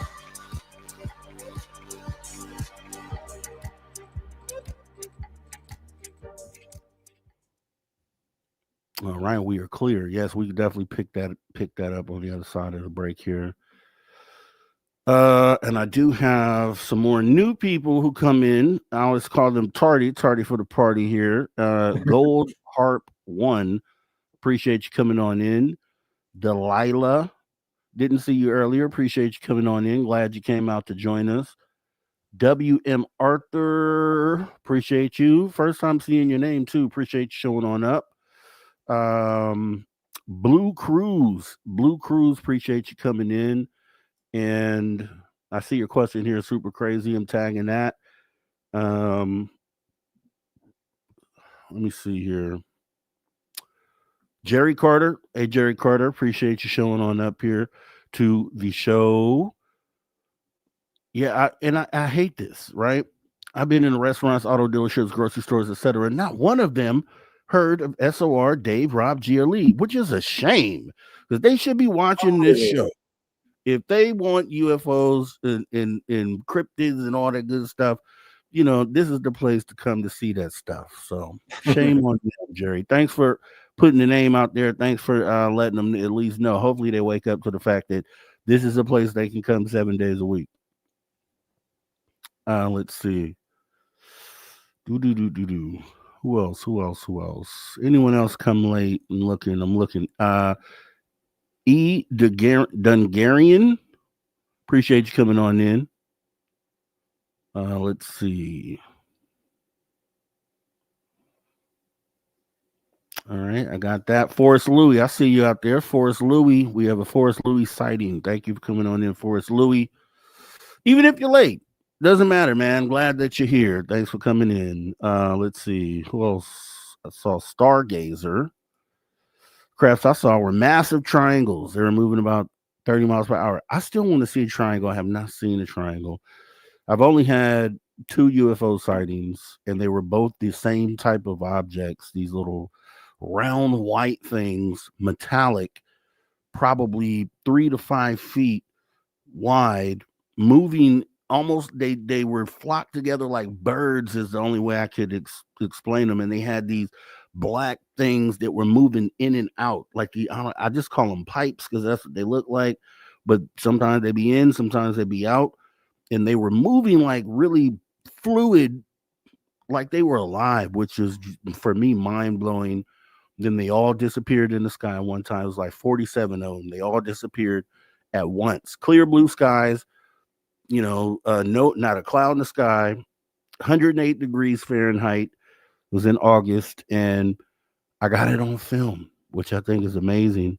And the second UFO or object that I got was on film too in Reno, about a mile away from the airport in Reno, Nevada. I've been lucky enough to capture this stuff on film. A lot of people don't get to, and it's just a story. But I was lucky enough to do that. Thurston, thank you for coming in. And you said hi, Matt Gutka. Matt Gutka's here. I don't see his name. Where's Matt Gutka at?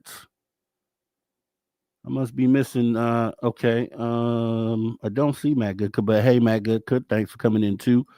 Francis Tremblay, appreciate you coming on in. Red Leader, appreciate you coming on in. Another good show, Preston. Thought you should know that. Red Leader, thought you should know that. And then there's Matt Gutka. Appreciate you coming on in. Okay. Forrest Louis says, 1965, I was playing with a flashlight out back windows overlooking the lake. It was hovering over power lines, and every motion I made, it mimicked. And that night, 3 beings visited inside my house. 4 family members visited you and 4 family members. Wow. That's Pretty awesome. Yeah. That sighting often is a prelude to a much closer encounter. That makes me scared, Preston. It makes me scared because I feel like the next thing for me, just based off, and most of my stuff is film. Everybody here has seen it. I've shown it a million times. It feels like the next thing is one of these contact events, because I've never had contact directly with any sort of extraterrestrial. I know they're in the crafts, but I haven't had one just in my face where I could communicate with it. And every time I walk down a dark hallway, I just feel like one is just going to be there, just standing right there. I'm going to turn the corner. This is going to be standing there, and we're going to have this contact moment.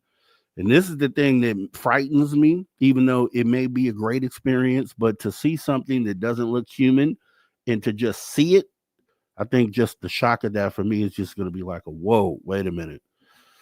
Have you had anything sort of like face-to-face sort of stuff yourself? I have, yeah. It kind of just moved closer and closer over the years, and finally had what I believe to be a gray in my bedroom. And just in 2022, on my birthday, full-on onboard encounter, and it was awesome. Okay, let's talk about that. We're coming back from break right now. All right, everybody, welcome back. Spaced Out Radio, the After Hours radio show. We're back with Preston Dennett, the legend in this field. Guys, we're going to be getting into your questions, too, on this back half of the hour, so make sure you put them in caps. I've tagged a few great ones. We'll be asking those. Also, if you miss any of tonight's conversation, all you got to do is hop in the archives, 100% free. YouTube.com/spacedoutradio as we jump right back into the conversation. So, Preston, I want to make sure we get this one out the way. You stated that you have asked you if you had during the break recent or any sort of face-to-face extraterrestrial contact, because I would be afraid to do so. And I feel like that's the next shoe to drop for me. And I'm just afraid of just turning the corner. Every corner, I look around every corner. I had a shadow person in my house once. Every time I walk past that place, I look over to see if it's going to be there. And I feel the same way with the contact of extraterrestrials. I asked you if you had any sort of contact event, and you stated yes, you did recently. Could you go ahead and talk about that real quick? Yeah, have no fear, Rob. Fear, if you can overcome it, is incredibly useful in all forms of your life. They're not here to hurt us. I keep saying it. And that's what the evidence is showing us. I had a missing time encounter as a young man. Didn't really remember, but started to get flashbacks of it. And over the years, I came to realize, having had a number of very close-up sightings, that this is in my family. My brother had a very close encounter, as I mentioned. He had a little implant in his arm. My sister had a missing time encounter. So it's in my family. And yeah, on my birthday in 2022, I was just dreaming in my house in Reseda, Southern California, and was pulled out of that dream and found myself being pulled through the wall. I saw it open up. I'm like, whoa, and weirdly recognized the feeling, because it's this electric feeling of being pulled up into a craft. And I knew exactly what was happening. And I'm like, wow, I'm getting taken. I hope I get to stay with them. That was actually what I was thinking. Because, yeah, I've got memories of being on board. But this was fully conscious, and I'm hurtling through space. And next thing I know, I'm lying on a table in the center of this big round room. It's so cool, because I've talked to so many people who've described this. And here it's happening to me. There's these little guys around me who I'm not really looking at, but they're short. You know, they're 3, 5, 4 feet tall. And there's this tall lady who is probably 6 feet tall, really rail thin, wearing this beautiful snow white jumpsuit without anything on it. And she's a hybrid. It's the best way to describe it in a word.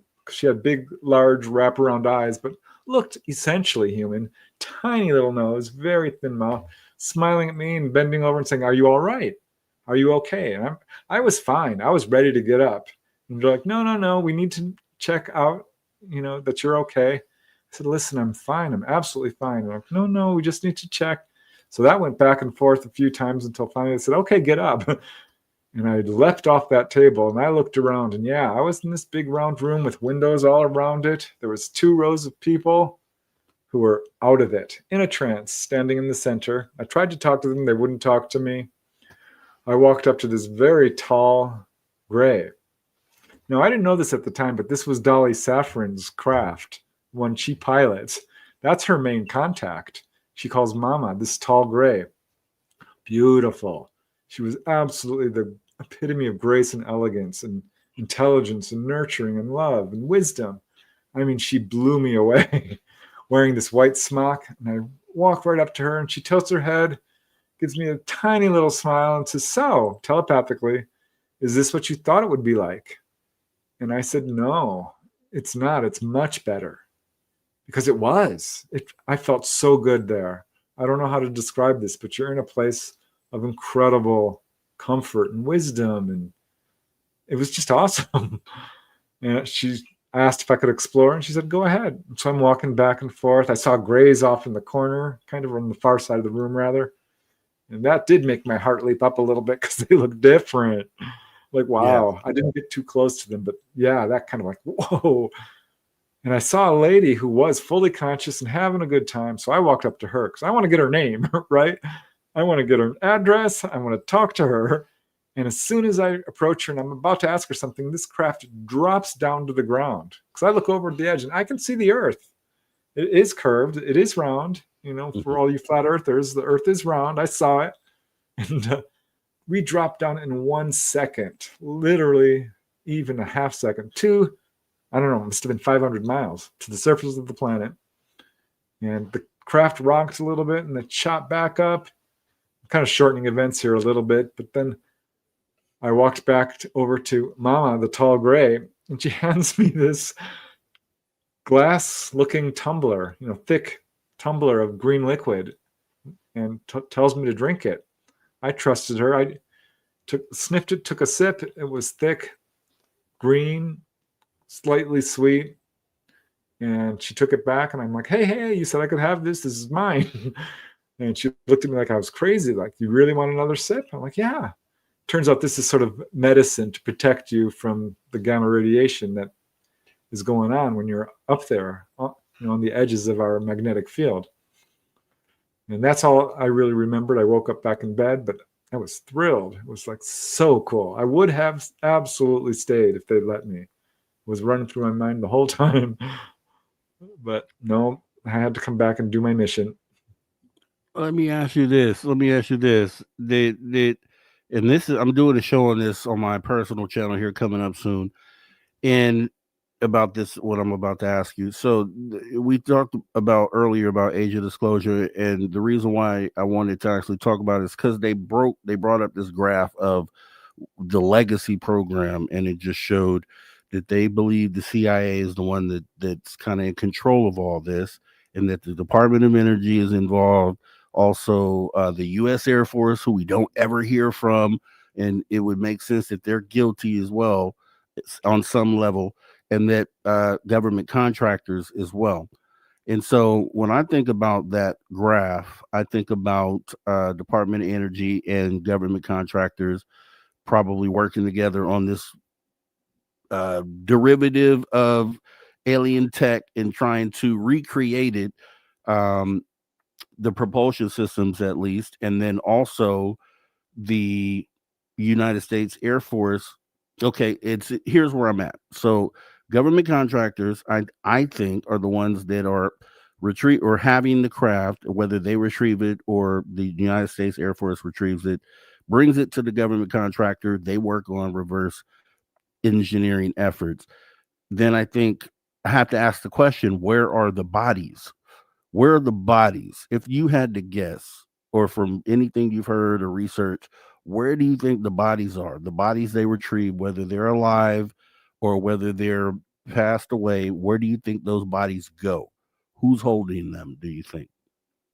I think our highest levels of the military in a number of bases across the United States and the world. I think there's a lot more than we realize. Certainly Wright-Patterson, but many Air Force bases have been implicated in this kind of thing. Edwards, for sure. Norton Air Force Base, a lot of them. We've got these deep underground military bases all over the world. And yeah, this is being controlled by the intelligence agencies, the highest levels of the military. The Navy is, I think, the real source of a lot of this. But yeah, like you said, partially the military-industrial complex as well.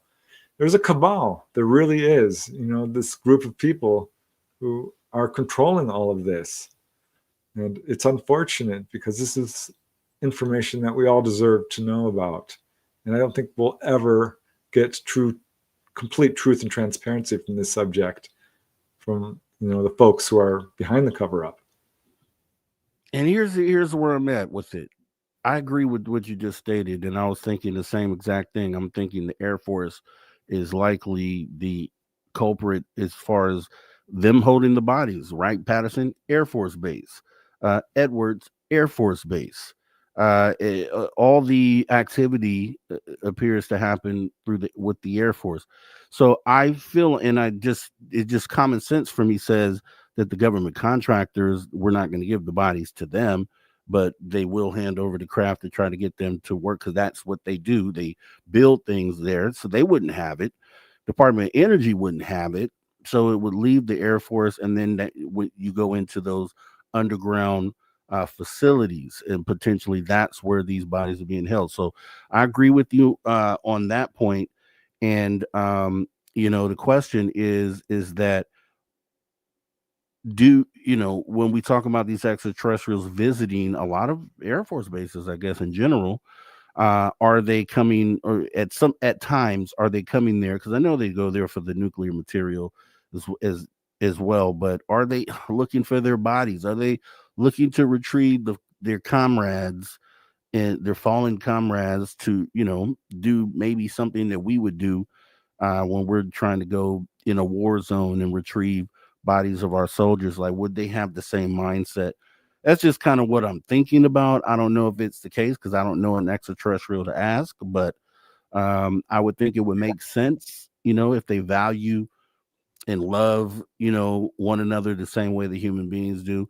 But I don't know if anyone can confirm that or not. What do you think about that? Yeah, well, I have heard that from contactees. Dolly Saffron talked to me about that there's sort of a race to get to the crash retrieval site first. And most often, in the majority of cases, they are scooped up by the ETs. But if there's a situation where the military is already all over it, well, that is allowed to happen, because the consequences of going in and dealing with all these people and having a conflict would be far more serious than it's worth having. Because while you are handing over matches to little kids, essentially, they're not going to be able to reverse engineer or understand the vast majority of what they've got their hands on. So, yeah, that does happen, absolutely, from what I understand. But there's also a certain level of laissez-faire going on where they've got them already, and they're going to be left alone. But I'm absolutely convinced we have not made any treaties whatsoever with these ETs in terms of trading technology. They are not handing over technology to a government that weaponizes everything. So that's pure disinformation and misinformation, in my opinion. And coming from a contactee angle, that's what I've learned. Yeah. And it makes sense. Who would ever do that? Would you hand a gun to a cage full of gorillas? I doubt it. They obviously have dexterity to where they could probably do something. You don't want them to figure that out, because they don't understand. They're not responsible enough to do that with. And we're the same way as far as that goes. But if they get a gun, they're not going to reverse engineer it either. So let them. Exactly. Thank you, because that's you're making a point on that it just doesn't seem like that would be anything that they could do. But let me ask you this. I also wanted to make sure I ask you this. Do you think that what do you think is the whole deal behind Antarctica and the people that, say there's a hole in Antarctica, things are living underground? Do you think there's anything to that? I think, I'll tell you what I think after you say what you think. Yeah, no, I don't. And I finally just did a deep dive on both the Arctic and the Antarctic to see what I could come up with. And I did these videos on my YouTube channel because there has been some really remarkable activity down there.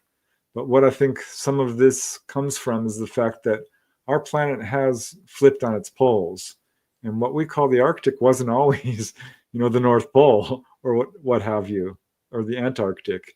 So there is some stuff under there that would be incredibly shocking in terms of, perhaps ancient civilizations, or the remains of one, rather. So I think that might be where some of this is coming from. So I don't know. That's not my area of expertise.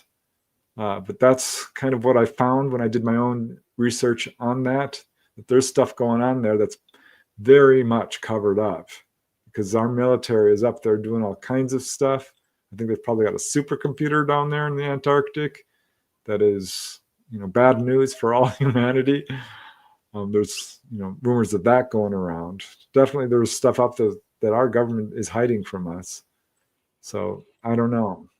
Here, this is what I think, and also, I'm gonna talk about this on this show that I'm doing. It's called "Where Are the Bodies" over on the Social Day. Make sure you guys go check that out coming this week. But my thought process was, and I'll kind of briefly say this, is that obviously Antarctica is a place where you won't find humans. There's very few humans that are even there. So if I were extraterrestrial and I wanted to come down and land somewhere where I didn't have to necessarily deal with anyone in that moment, I would land in Antarctica and then kind of branch out from there as far as places that I may want to visit while I'm there. And it would make sense that maybe that's the reason why there's so much activity in South America, right? Because the South America is literally the tip of South America. The bottom tip is really close to Antarctica. And so it would make sense that that would be the landmass that maybe would be first, observed, and maybe that's why historically there's so much activity to go, and it's dense jungle coverage as well, pretty much throughout the entire continent. So it would make sense that that would be maybe one of the first jump off points for anything that's on Antarctica. It's the closest piece of land you can get to that. And it would just, it kind of leans into, maybe that's the reason why they seem to have more activity there than other places.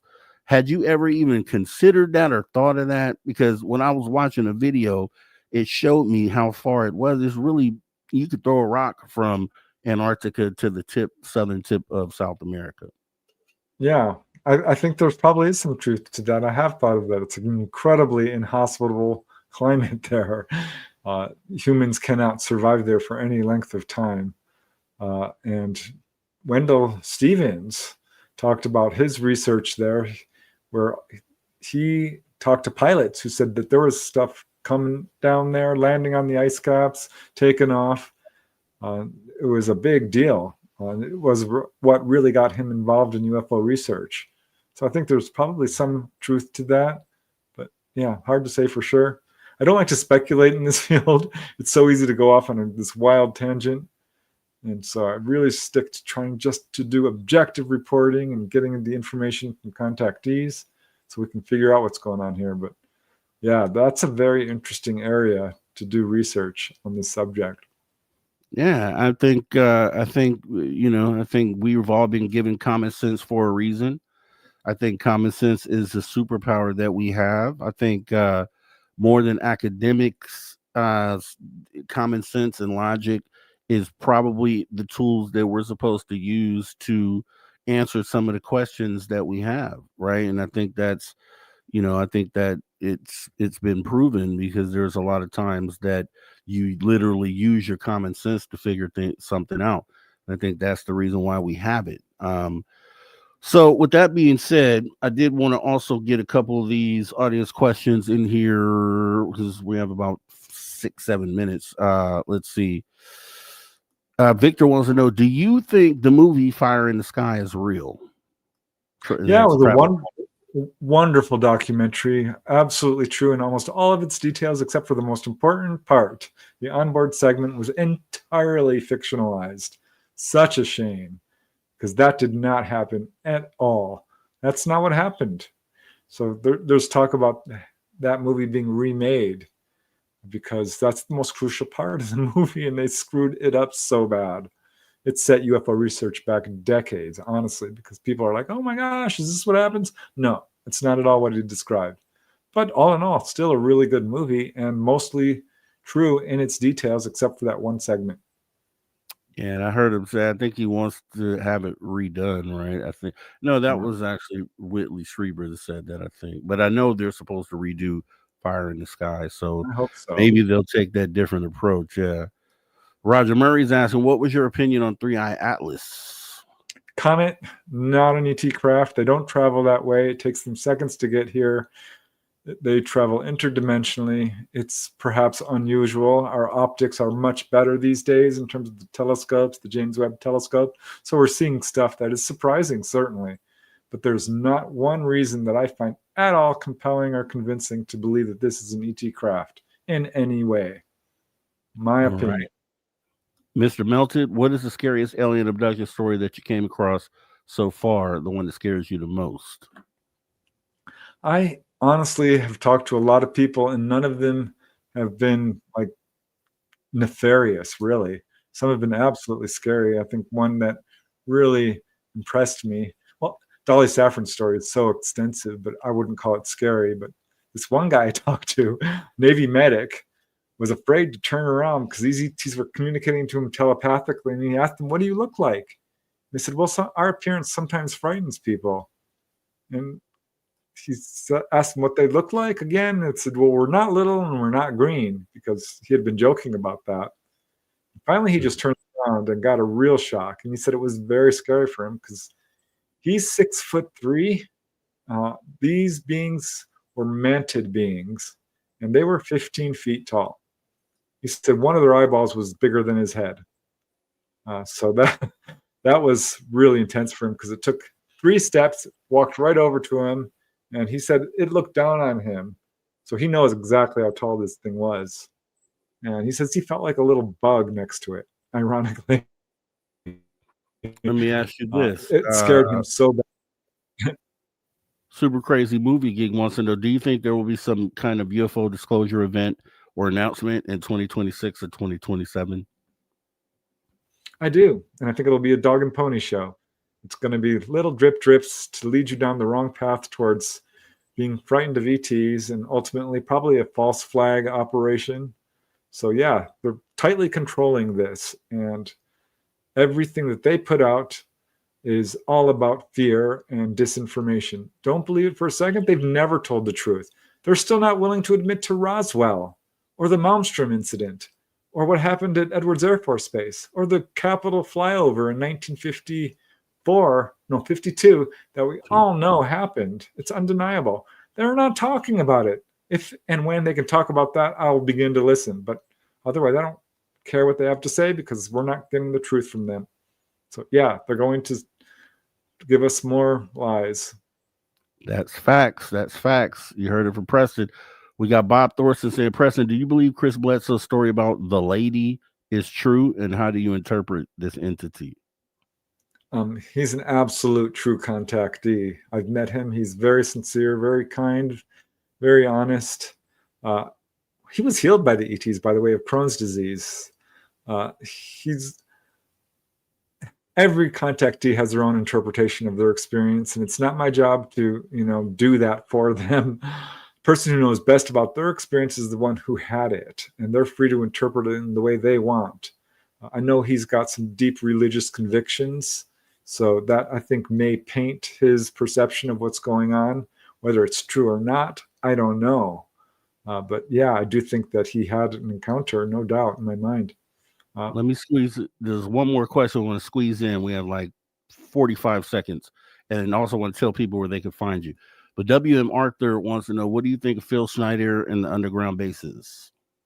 Disinformation, in my humble opinion. But I would like to add, just because you put this, what I've learned may shock you, on your title, that one of the things I have learned is that we ourselves are ETs. We did not evolve on this planet. Contact is far, far more widespread. 1 in 40 people at least have been on board. So that, I think people need to know that we ourselves are very, very closely related to the ETs. And essentially, they are all human. They are us. We are them. We, as far as I can tell, actually used to live on Mars. So that, I think, is information that some people might find shocking, and that we're facing existential crisis where ETs will probably scoop us up off this planet. If that happens, that's going to be shocking. Really quickly, where can they find you in all of your work? Super easy to find on social media. Just punch in my name. I've got a YouTube channel, a website, PrestonDennett.weebly.com, on Facebook, Reddit, Instagram, and other platforms. Listening to all right. After Thank you Hours once again, with Preston. Mr. You're always Rob awesome, G man. We'll on the talk only again soon. place where you can I look forward to it. All right, sir. Take care. Spaced Out Radio. Spaced Out Radio. You've tuned your dial to the right frequency.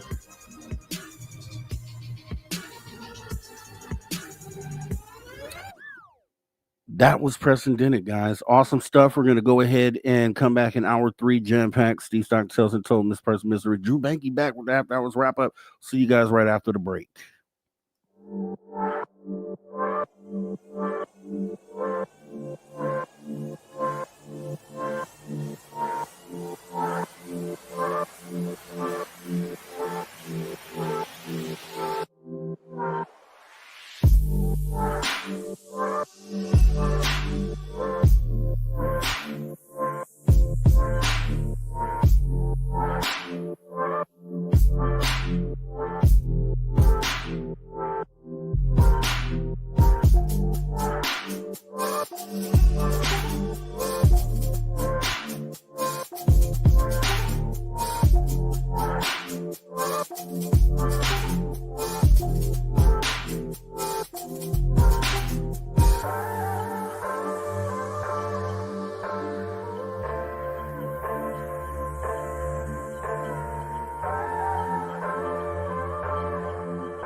right, everybody. Welcome back. Spaced Out Radio, the After Hours radio show. We're in after hour number 3. We're coming back from the break right here.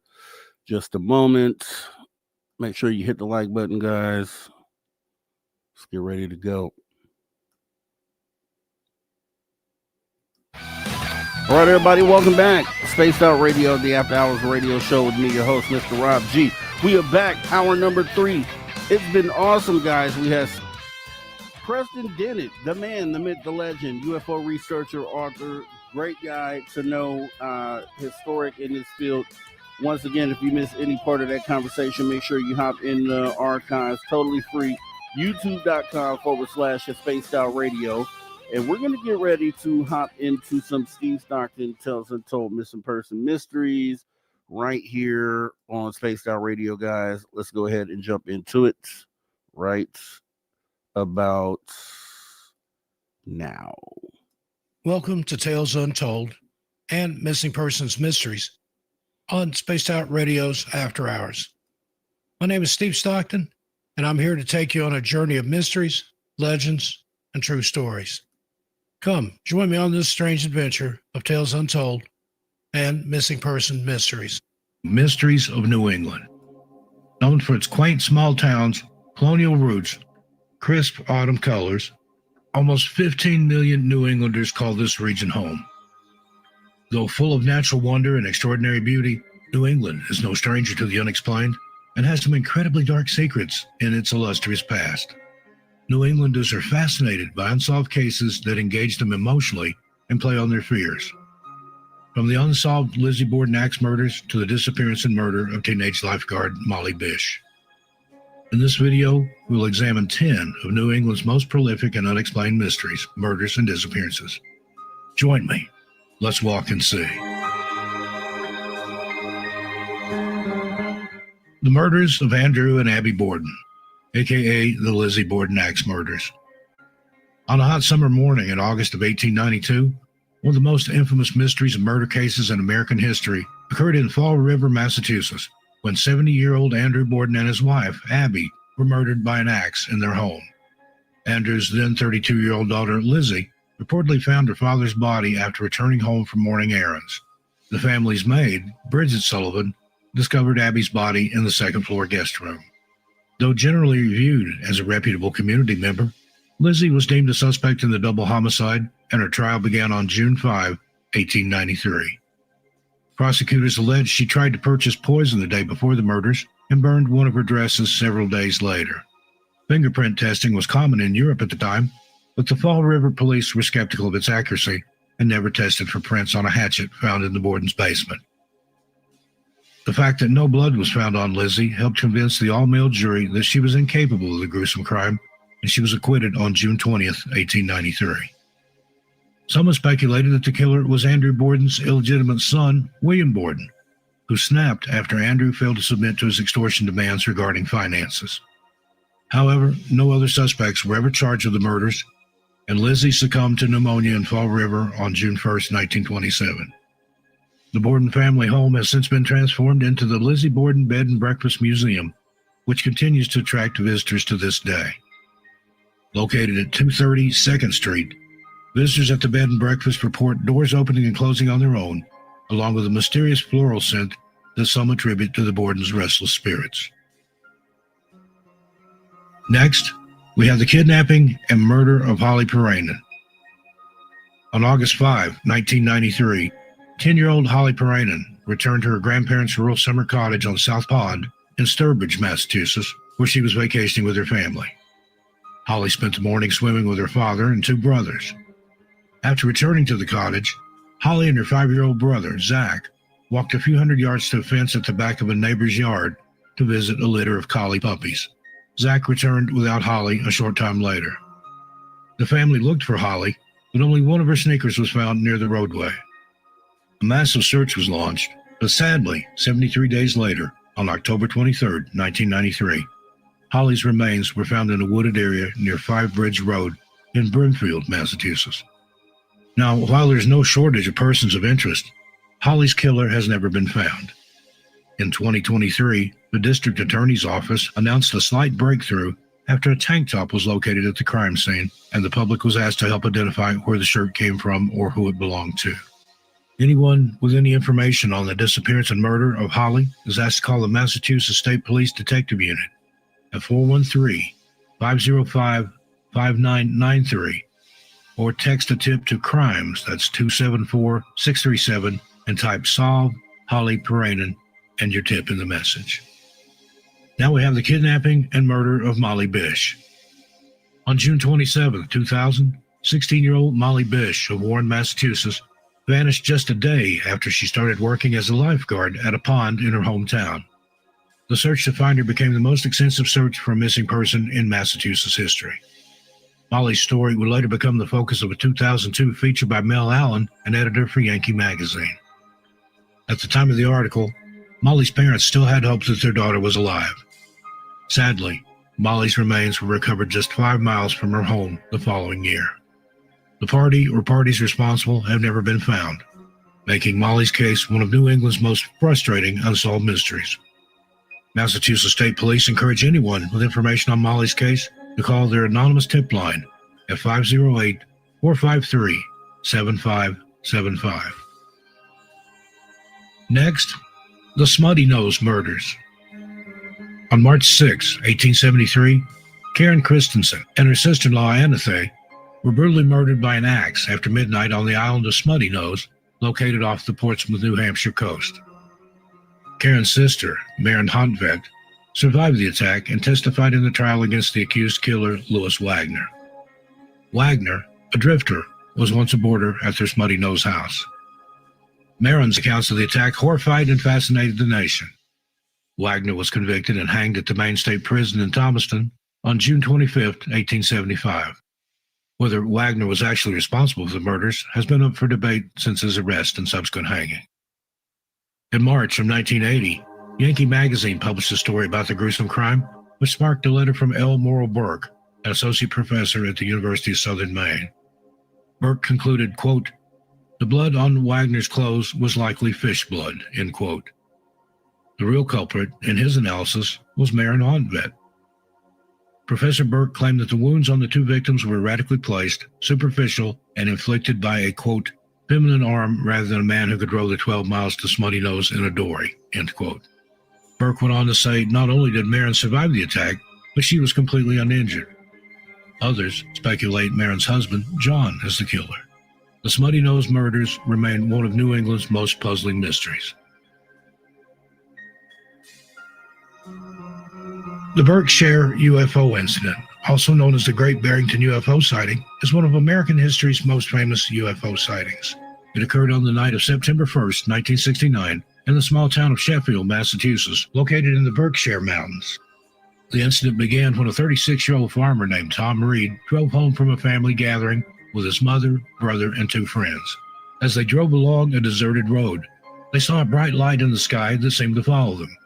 The light grew larger and brighter until it was directly over their car. Suddenly, the car's engine stalled, and they heard a loud, pulsating sound. The next thing they knew, they were sitting in the car on the side of the road, about 300 feet from where they had been previously. They all had strange, unexplainable injuries and a sense of confusion and disorientation. Tom Reed later reported that he had a triangular burn mark on his neck, while his mother had a similar pattern on her wrist. The group returned home and reported the incident to the local police. The story quickly made headlines, and soon other witnesses came forward with their accounts of strange lights in the sky that night. The most compelling testimony came from a local radio station employee who claimed to have seen a large metallic craft hovering over the town. The incident gained national attention, and even the United States Air Force got involved. They sent investigators to the scene and conducted a thorough investigation, which included interviews with eyewitnesses and an analysis of the physical evidence. However, the report concluded that there was no evidence to support the existence of a UFO and that the incident was likely due to, quote, natural phenomena, end quote. Despite the Air Force's conclusion, many believe the Berkshire UFO incident was an extraterrestrial encounter. Numerous books, articles, and documentaries have been written and filmed in the years since the incident, and it has become a staple of UFO lore. One of the most intriguing aspects of the Berkshire UFO incident is the number of witnesses who came forward. While the original group consisted of only 5 people, more than 40 others reported seeing strange lights in the sky that night. Many of these witnesses were highly respected members of the community, including police officers, firefighters, and government officials. Another puzzling aspect of this incident is the physical evidence. The triangular burn marks on Tom Reed's neck and his mother's wrist are challenging to explain, and some have suggested that they are evidence of alien abduction. The fact that the car's engine stalled and the group sensed a sense of disorientation is also consistent with other UFO encounters. The Berkshire UFO incident is one of American history's most intriguing sightings. While the Air Force investigation concluded that there was no evidence to support the existence of a UFO, many people remain convinced that the incident was an actual extraterrestrial encounter. The number of witnesses and the physical evidence make the incident challenging to dismiss. And now, frozen to death. Another of New England's most unusual unsolved mysteries was chronicled by former Yankee editor-in-chief Judson Hale, who recounted the tale in his 1982 book, Inside New England. In 1939, Dr. Temple S. Fay of Philadelphia, who experimented with freezing human organs, gave a lecture in Providence, Rhode Island, in which he related a grotesque story he believed to be valid. Fay said the incident occurred just outside Montpelier, Vermont, around 1900. Dr. Fay read from an old diary kept by his late uncle, Williams. Williams visited a remote community outside Montpelier on January 7th and found all the community's elders lying on a cabin floor, drugged and unconscious. Williams describes how the elders were nude except for a single garment, carried outside in the bitter cold air and placed on logs. Williams continued, quote, "And the full moon, occasionally obscured by flying clouds, shone on their upturned, ghastly faces, and a horrible fascination kept me by the bodies as long as I could endure the severe cold. Soon the noses, ears, and fingers began to turn white. Then the limbs and faces assumed the tallow look. I could stand the cold no longer and went inside, where I found the friends in cheerful conversation. In about an hour, I went out and looked at the bodies. They were fast freezing," end quote.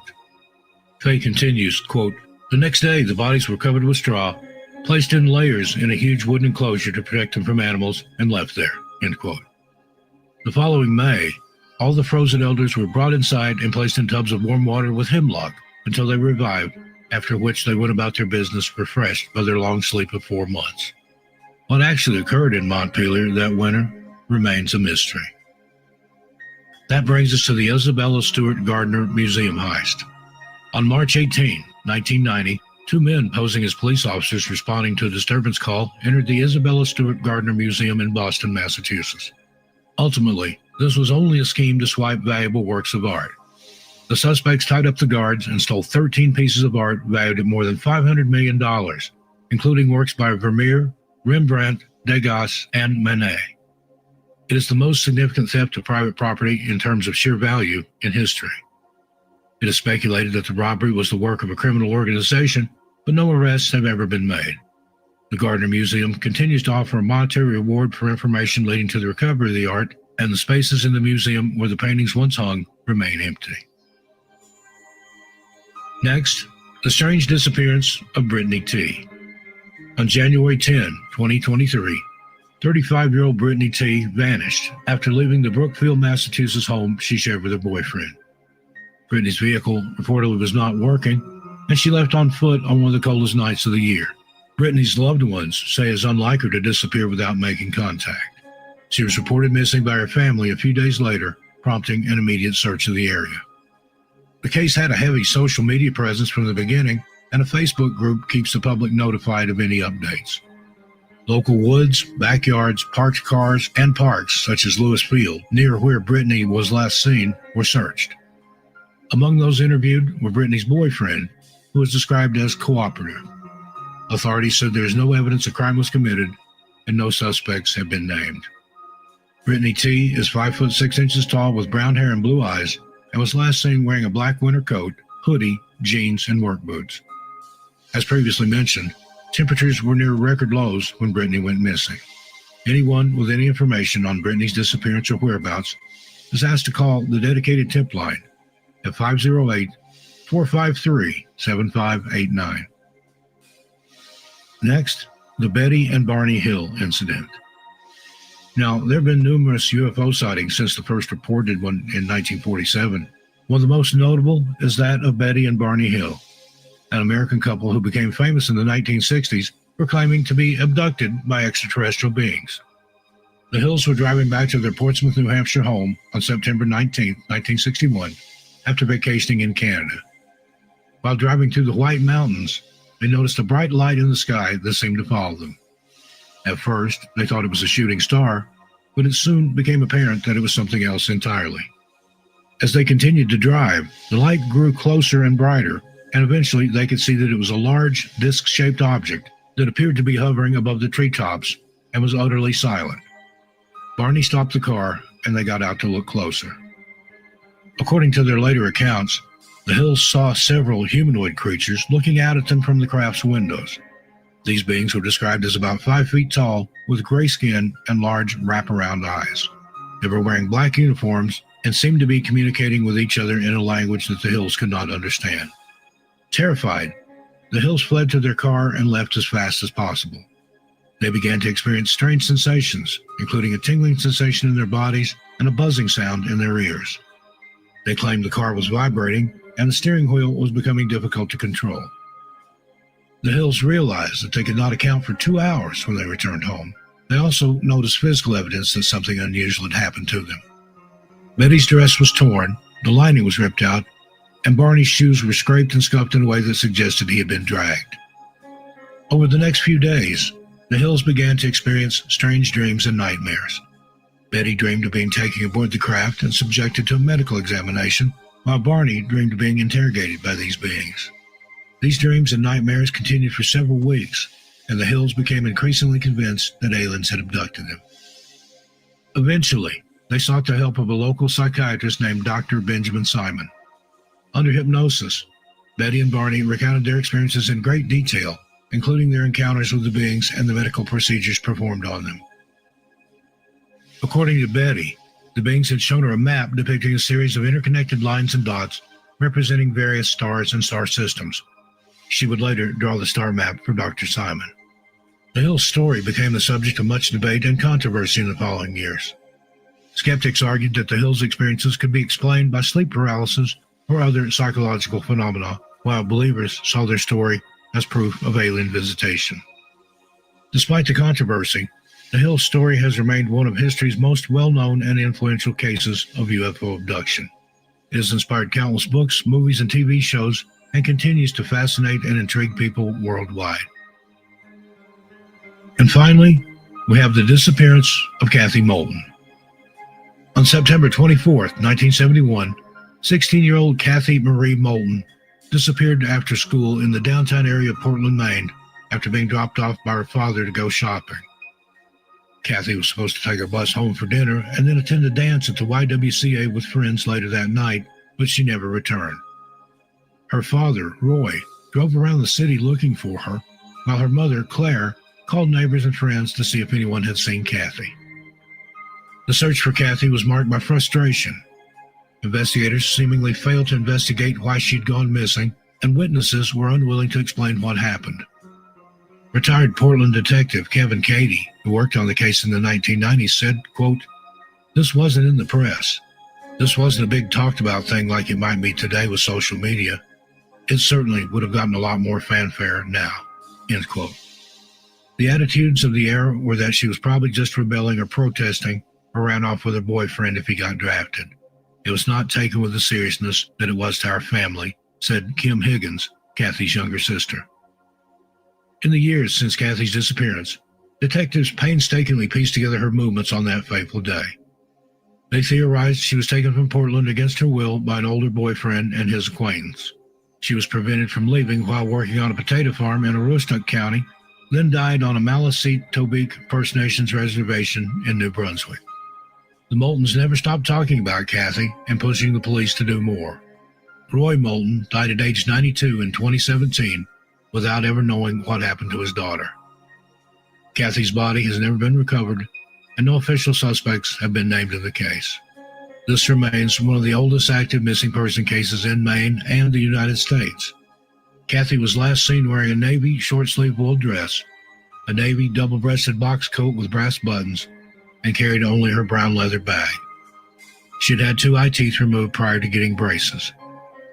If you have any information regarding the disappearance of Kathy Moulton, please contact the Portland Police Department at 207-874-8479. Well, friends, there you have it. What do you think of these strange unsolved mysteries from New England? I look forward to your comments, but please keep it friendly and respectful. Until we meet again, be good to yourselves and each other. I'm Steve Stockton, and I'll see you a little further on down the trail. And tell your animals, Steve says hi. Steve Stockton tells Untold Missing Person Mysteries, guys. We're going to jump right into After Hours wrap up with our guy back in the building. You know who he is. He is Drew Banky. Darn, you're an evil monster! Come here, I'm going to eat you. Get in my belly. Kick him in the nard! He doesn't have nard! Go it! That man's got nard! You're a monster!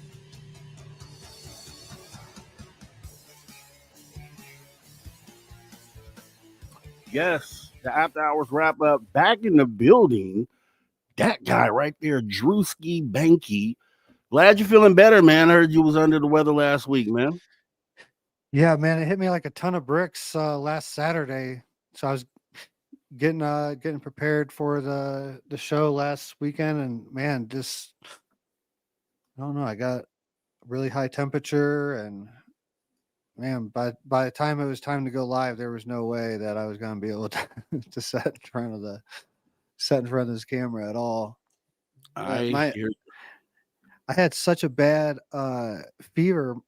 I don't know what was going on, but all my fingertips felt like they were tingling like really, really bad. Like they were like freezer burnt, like needle pricks, like frostbite. Yeah. Each one of my fingers felt like they were like frostbite, like I was about to lose them. And it lasted for a while. It got kind of scary, but feeling better. Not 100% yet, but feeling a lot better. Dude, speaking of frostbite, it is freaking cold all over the country. As far as I can tell. I mean, I'm in California where it's not supposed to be this cold right now. Excuse me, and it is freezing. I have right here in the office. I have a space heater on, but only the lower half of my body is warm. I'm freezing up here. I need to put a coat on, but yeah, it's I don't know, man. It's when the cold hits, that lets you know what kind of cruel world that you live in. It's like this world can really take you out at any moment. For sure, man. Yeah, we was coming. Let's see, we went to the grocery store the night before last, and it's been snowing a lot here too. I think we got over a foot of snow already this winter. We got like 10 inches the other day. It snowed for over 24 hours, but I was coming back from the grocery store the other day, and it was late, after 5. It's sun goes down real early around here, but it got down to -5 by the time we got home. And that's Fahrenheit too, right? Yeah, Fahrenheit. Yeah.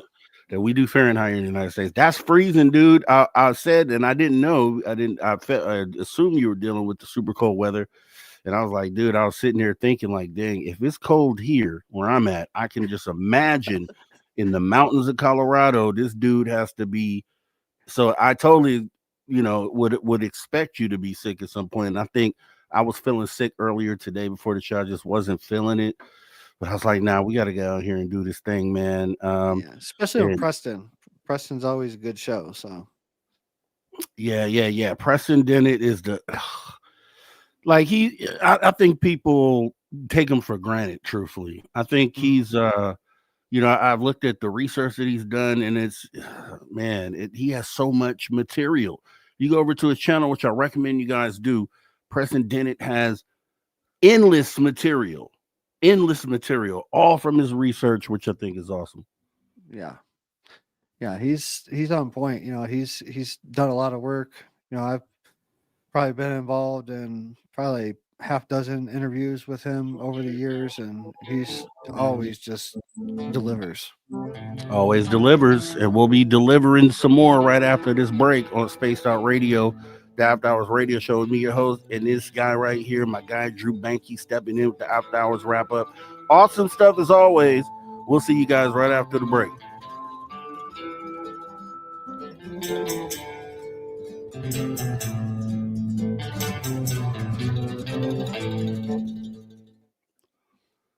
All right, we're clear. And someone says 43 degrees Fahrenheit here. That's Jim, Bim Jim. 40. I don't know how cold it is. Now I want to look. It's probably on my phone. Let me see here. My phone is freezing cold. Put it like that. That's how cold it is. My phone is cold. Let me see. 55. Wait. Let me see here. It's going to be 55 degrees tomorrow, which they said is 4 degrees warmer than today. So that means it was only 51 degrees here. Yeah. We had, let's see. I hate how this Google Maps, this Google weather thing works. Let me see here. It's confusing. Right now, and let me see if I can show it. Right now here, does it come across? Nah. 45 degrees right now in California. That's crazy. Yeah, today was 51 degrees. We reached as a high, and it'll be as cold as 38 degrees tonight. For you, that's a summer day, right? Because you're man, I would love it right now if it was like that. That's what I'm talking about. I don't know how you do it, man. I can't, I've been in the snow. I like to go to the snow. I don't like to live in the snow. It's just all that shoveling work that you have to do all the time. That's crazy. And people think, oh, it's just shoveling. No, that snow is heavy. It gets heavy, when it piles up like that. Yeah, no, it's raising animals and stuff. This is what the water situation is hard this time of year because normally you just fill the horse trough up and every couple of days, and this is an everyday process. You got to carry water out there, and next year I'm gonna fix that. I'm gonna run a line out and have a spigot, so next winter I'm gonna be ready, but it's too late now. And you're in the dead cold where the ground freezes. So like you grow, but you're not at the other place. So let me ask you this. In the winter, how did that at your old place, that underground, they built the thing underground for the vegetables stuff? The little greenhouse thing? Yes. Did that stay cool? I mean, how did that work during the winter? It extended the growing season, but I mean it doesn't like a real jalapeno. That's the design that I was going for. A real jalapeno is designed a lot better. It has like cold drops, it has thermal mass. You can put like black tubs of water in there, like 55-gallon the jugs of water, and paint those black and have the sun hit those, and it's like it stores heat and it releases at night. So I didn't have all that, but what I had definitely extended the growing season, but it just wasn't designed properly. That's the thing, man. The cold takes you back, man. It takes you out of, especially when you live like rural, like you. Are you still rural now? Yeah. It's Crestone's an old gold mining town, so from the 1800s, and now it's a spiritual mecca. But it's a mountain town. We're still at the elevation, over 8,000 feet elevation on the valley floor, and surrounded by 14,000 foot peaks. But it's different here because we don't get, when the sun rises, it takes for a couple hours before the sun comes over the mountain because the mountain is right here behind me. Where in Blanca, like as soon as the sun rose, like we would get a lot more daylight or sunlight, for solar and stuff like that. And it would just warm up everything a lot more and melt the snow a lot faster. Here it's taking a lot longer because of the mountain. We don't get, sun doesn't crest over the mountain till like 9 o'clock, compared to 7 o'clock, And I'm just thinking about it, like, if the heat ever goes out during the winter, somewhere where it's really cold all the time, if the heat ever goes out, all of a sudden you're back in the 1800s. All of a sudden, you know what I mean? And it's like life is really not just easy, you know, when you live in a place like that. Yeah, luckily, I mean, this house is really designed for heat. It's a straw bale house, so it has like really good R value on it. And there's multiple heat sources. Like we have a propane heater we have 2 propane heaters that run all the time on a thermostat. Coming back right now. All right, everybody, welcome back. Spaced Out Radio After Hours Radio Show. Back in the building with the After Hours wrap up. Drew Banky is in the building, guys. Drew Banky is in the building. We're going to be talking about the interview today with Preston Dennett. You know, Preston Dennett was here earlier. I'm telling you, he was. If you missed it, just hop in the archive, hit rewind, and you'll see Preston Dennett. Hours 1 and 2, awesome stuff. Right here on Spaced Out Radio After Hours Radio Show. So we're back. We're back. And the wrap up is all about talking about what you thought about the guest today. We kind of talked, right before the break about, Preston's just this awesome guy. But what did you? Was there anything in particular that stood out to you, or anything that you'd want to say about Preston Dennett, Mr. Preston Dennett? It was just interesting to hear his thoughts on 3i Atlas and some of the current state of events and the age of disclosure. It was interesting to get his take on that, and I could see where he could have that take on the age of disclosure. I get it, but overall, I mean, he's always talking about something different. Like he doesn't really repeat the same thing, as much as he's been on this show and other shows. I've never really hear him repeat cases, a lot. He always has like a fresh idea and fresh stories to tell on all the cases. I know he's really locked into the school instances and things like that. I think he's said in the interview today, he's researched over 100 different school instances, UFO instances. So, that's always interesting to me, how the ET chooses schools to make their appearances from time to time. But he's just, I love his energy, and I just, I always vibe with everything he's talking about. So. Yeah. And it's like, when you think about the data that's out there, if there wasn't one place for you to go to get the data, like you'll find on his page, just a lot of different, experiences, encounters from on the road to in this particular country, or just all over the place. There's a bunch of stuff out there.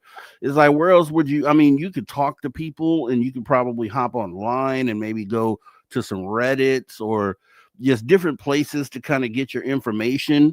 But I always appreciate when we have researchers, or when I'm able to talk to a researcher that is taking the time to kind of make sure it's all in one place for people to find. I think that's the biggest thing, because it just showed you.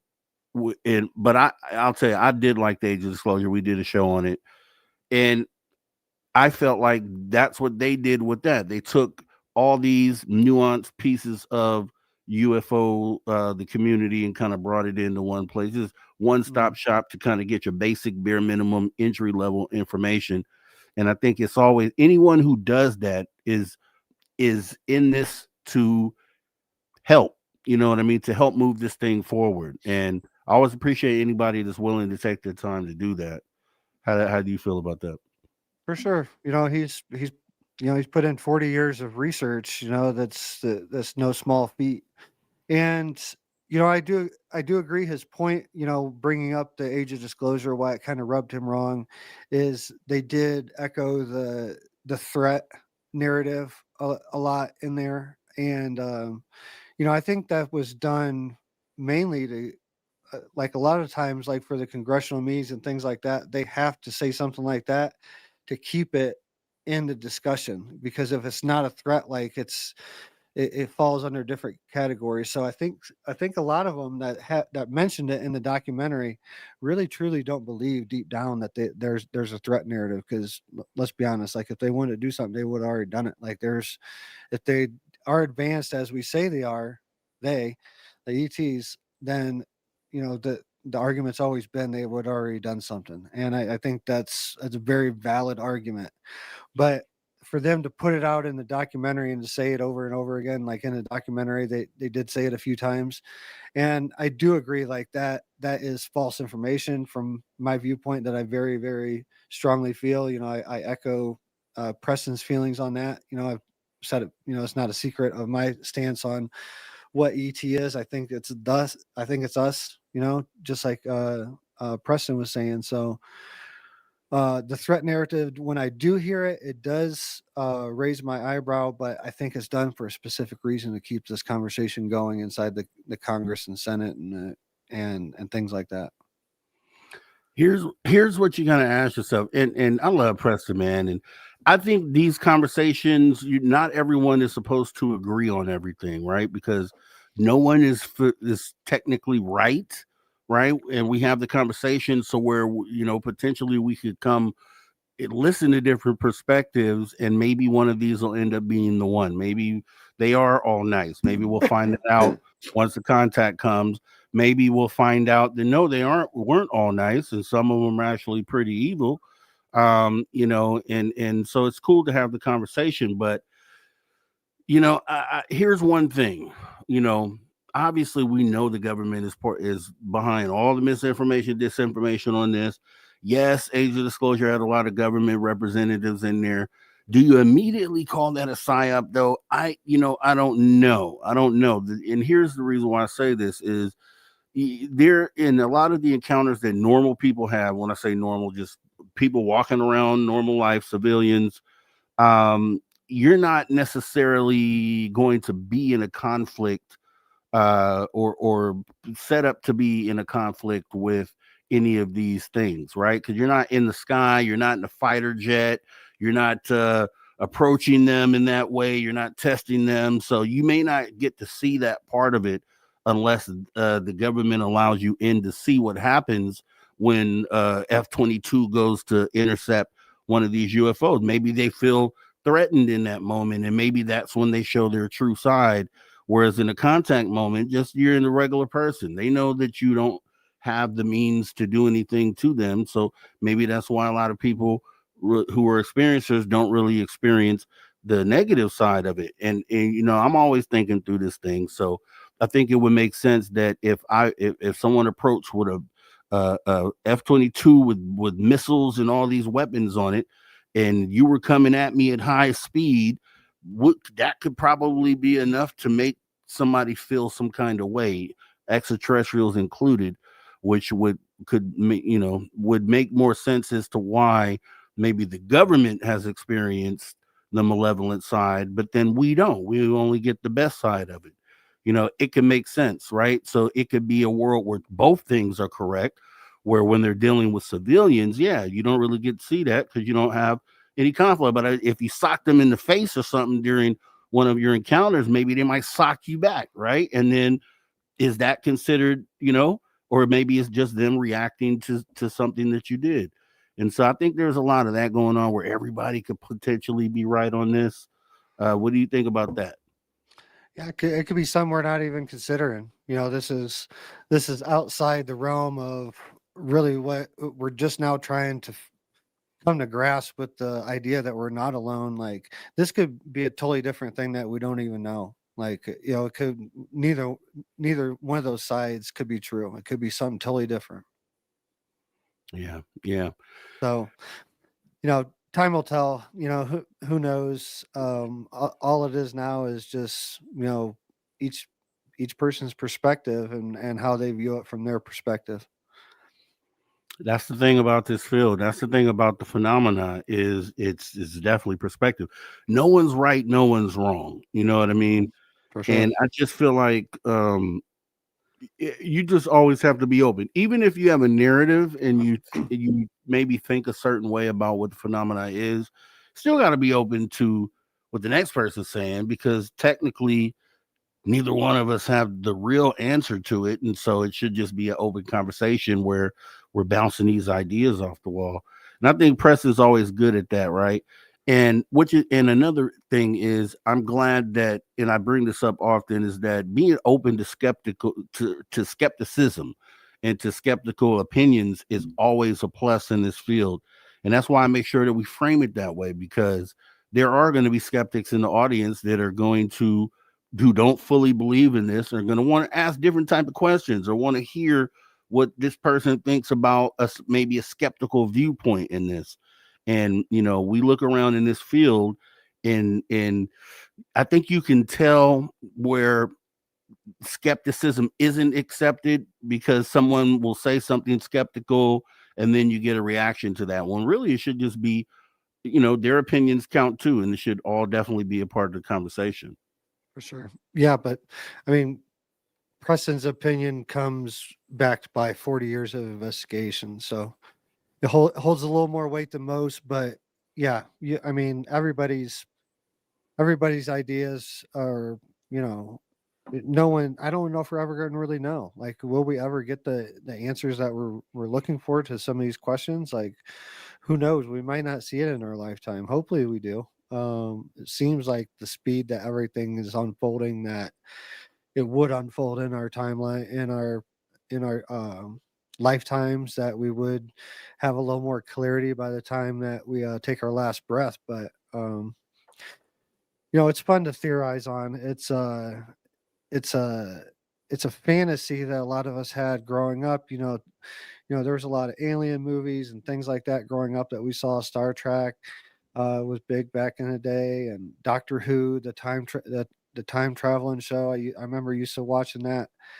But now, I mean, these things are not fantasy anymore. We're having an actual real life discussion on a lot of these things. And it's just, even if it, you know, if this is my last day here, this has been an amazing unfolding of everything, you know, even to this point. So yeah, I'm excited to see what's going to happen in 2026. You know, we're coming down to the end of this year, and a lot of changes for everybody. So I'm excited to see what'll happen next year.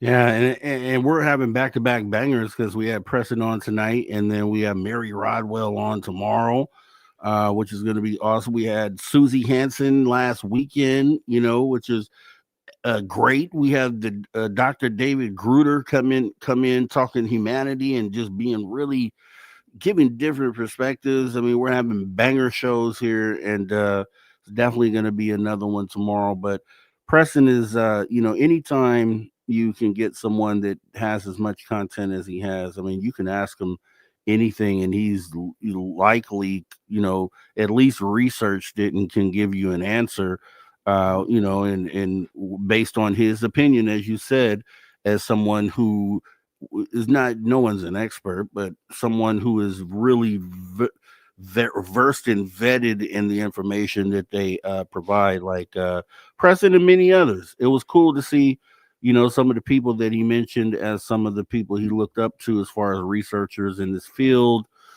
And, you know, that they all come from a time, the first generation researchers versus his generation of researchers.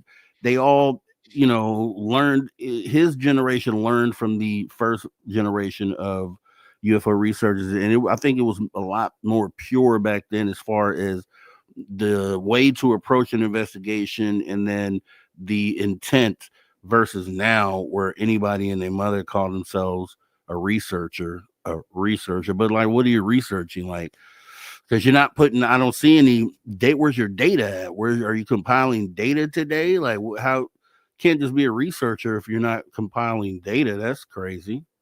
Yeah. Well, a lot of people call themselves researchers, and all they do is listen to podcasts. So They're researching podcasts. That's what they're doing. That's what they're doing. But they had, you know, I think there's a place for this. And I said this earlier, and some people just don't agree with this, which is okay. But I just feel like, as I gave the analogy earlier, with these new people coming in, and the only reason I say this is because I haven't been a lifelong UFO person. I'm someone who came into this within the last about 10 years to the realization that this is real. So I still remember very well not being fully into this and looking from the outside in. And so I remember the moment of when I caught the realization, as I talked about earlier, when I saw this report of off-world vehicles. And then I just thought about what that meant and was like, wait, that means UFOs. Like they retrieve something that isn't from this planet. And it clicked for me then. And I remember coming in. So I know what these people are going through, the ones that are never thought about this and then now are catching these news stories, News Nation, all these national congressional hearings, all this stuff. In that moment they're having and going through, now they'll be in, but they're at the beginning, right? So you got to kind of, it's just like grade school. It's like school. You get presented with the basic stuff in kindergarten. You get to first grade, you get a little more challenging stuff. Then they start, as your education goes on, you get more and more through at you, more technical, complicated stuff. But I think we should all be starting with the bare basics. And I think and that's why I liked Age of Disclosure, because I think if I were coming in early and didn't know anything about all the wild stuff that happens once you interact with these things, I would want that basic communication first of what this might be. You know what I mean? Yeah, no, Age of Disclosure was like a Thanksgiving feast of everything that's kind of been the major points of the disclosure over the past couple of years, and solid stuff that you could really, like, tangible stuff you could really, hold on to. And they laid it out on the table. That's how I kind of see it, as like a big Thanksgiving meal for everybody.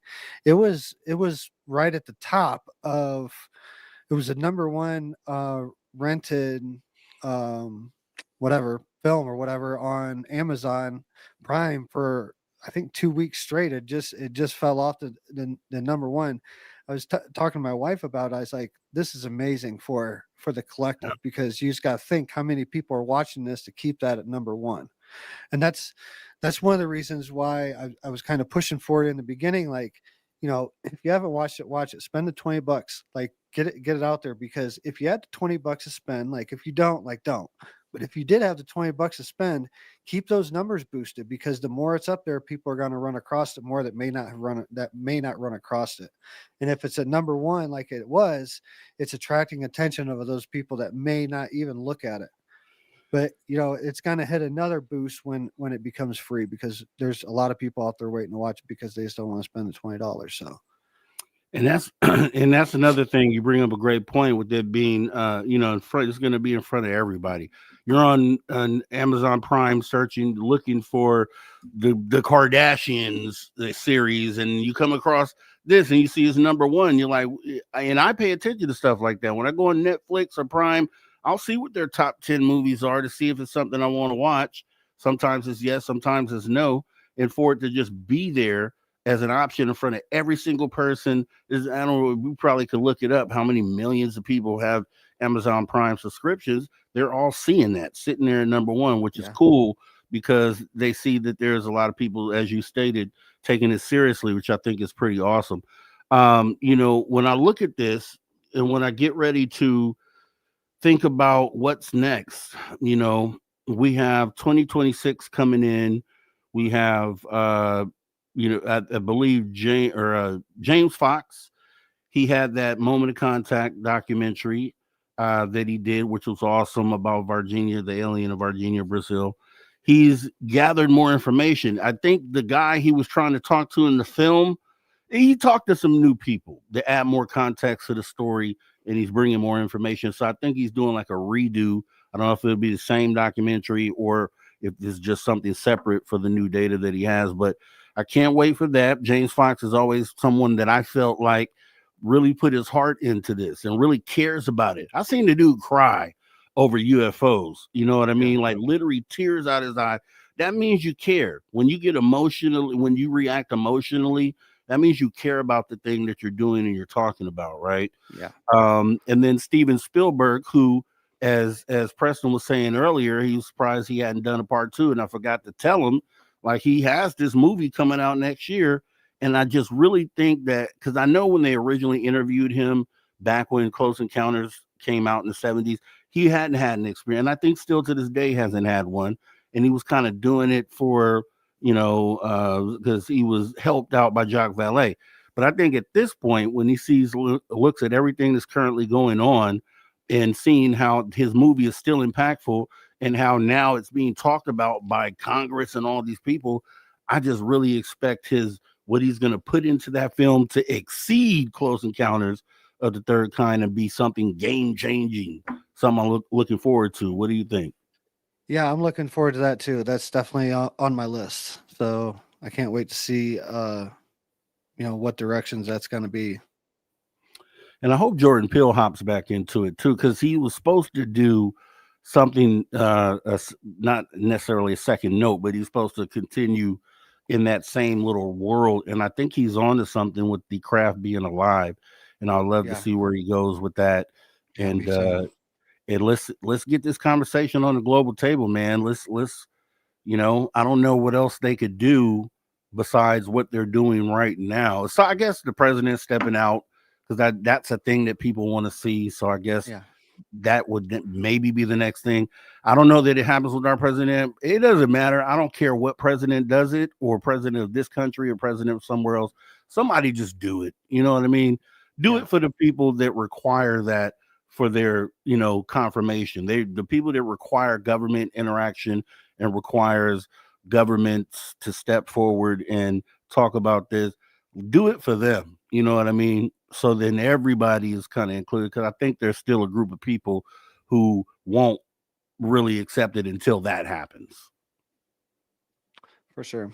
Yeah, there's people who need that. They need the South Lawn, and someone, maybe even not the president, or someone from his cabinet to step forward. Like, it needs to be something like that. And there's a group of people, like we said before, there's these groups of people that need different things, and that needs to happen so we can bring in the fold of the people that need to hear that. Yeah.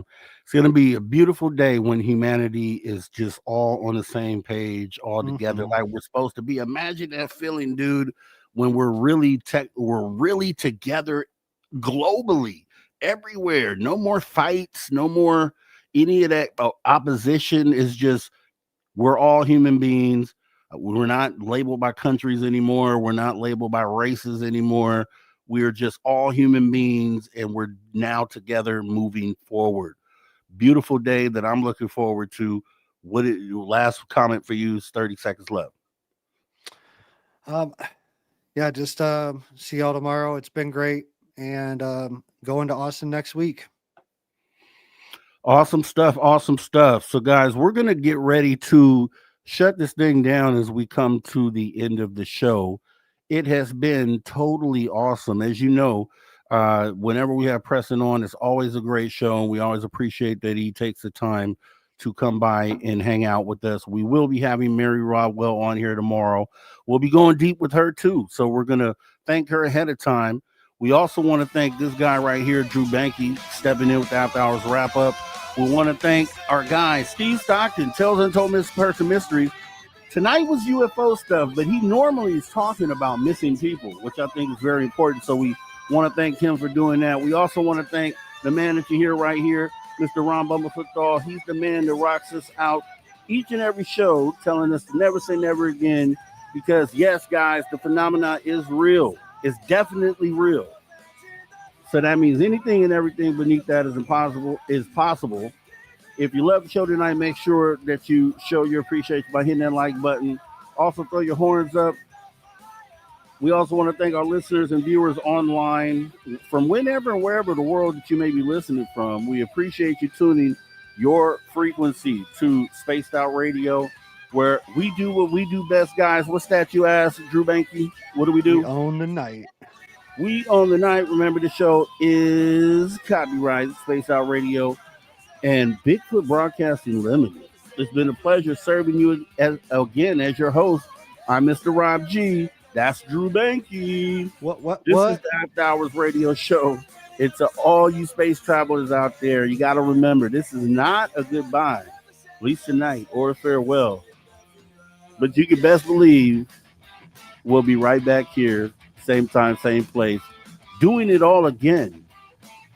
You make sure you guys all take care of yourselves and take care of each other. How about that? Let's do that. One for humanity. We're out of here. See you next time.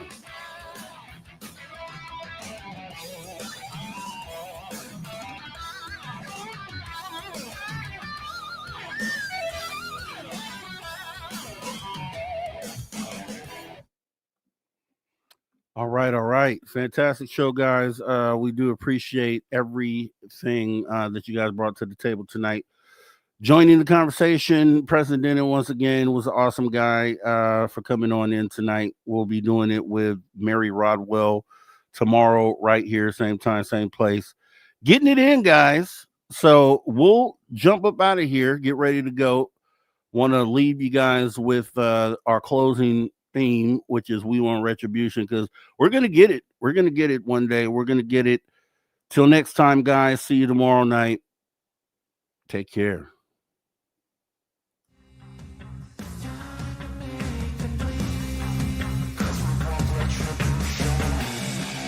Cause we want retribution. Oh yeah, we want retribution. Oh yeah, we want retribution. Oh yeah, we want retribution. Yeah, we ran out of patience.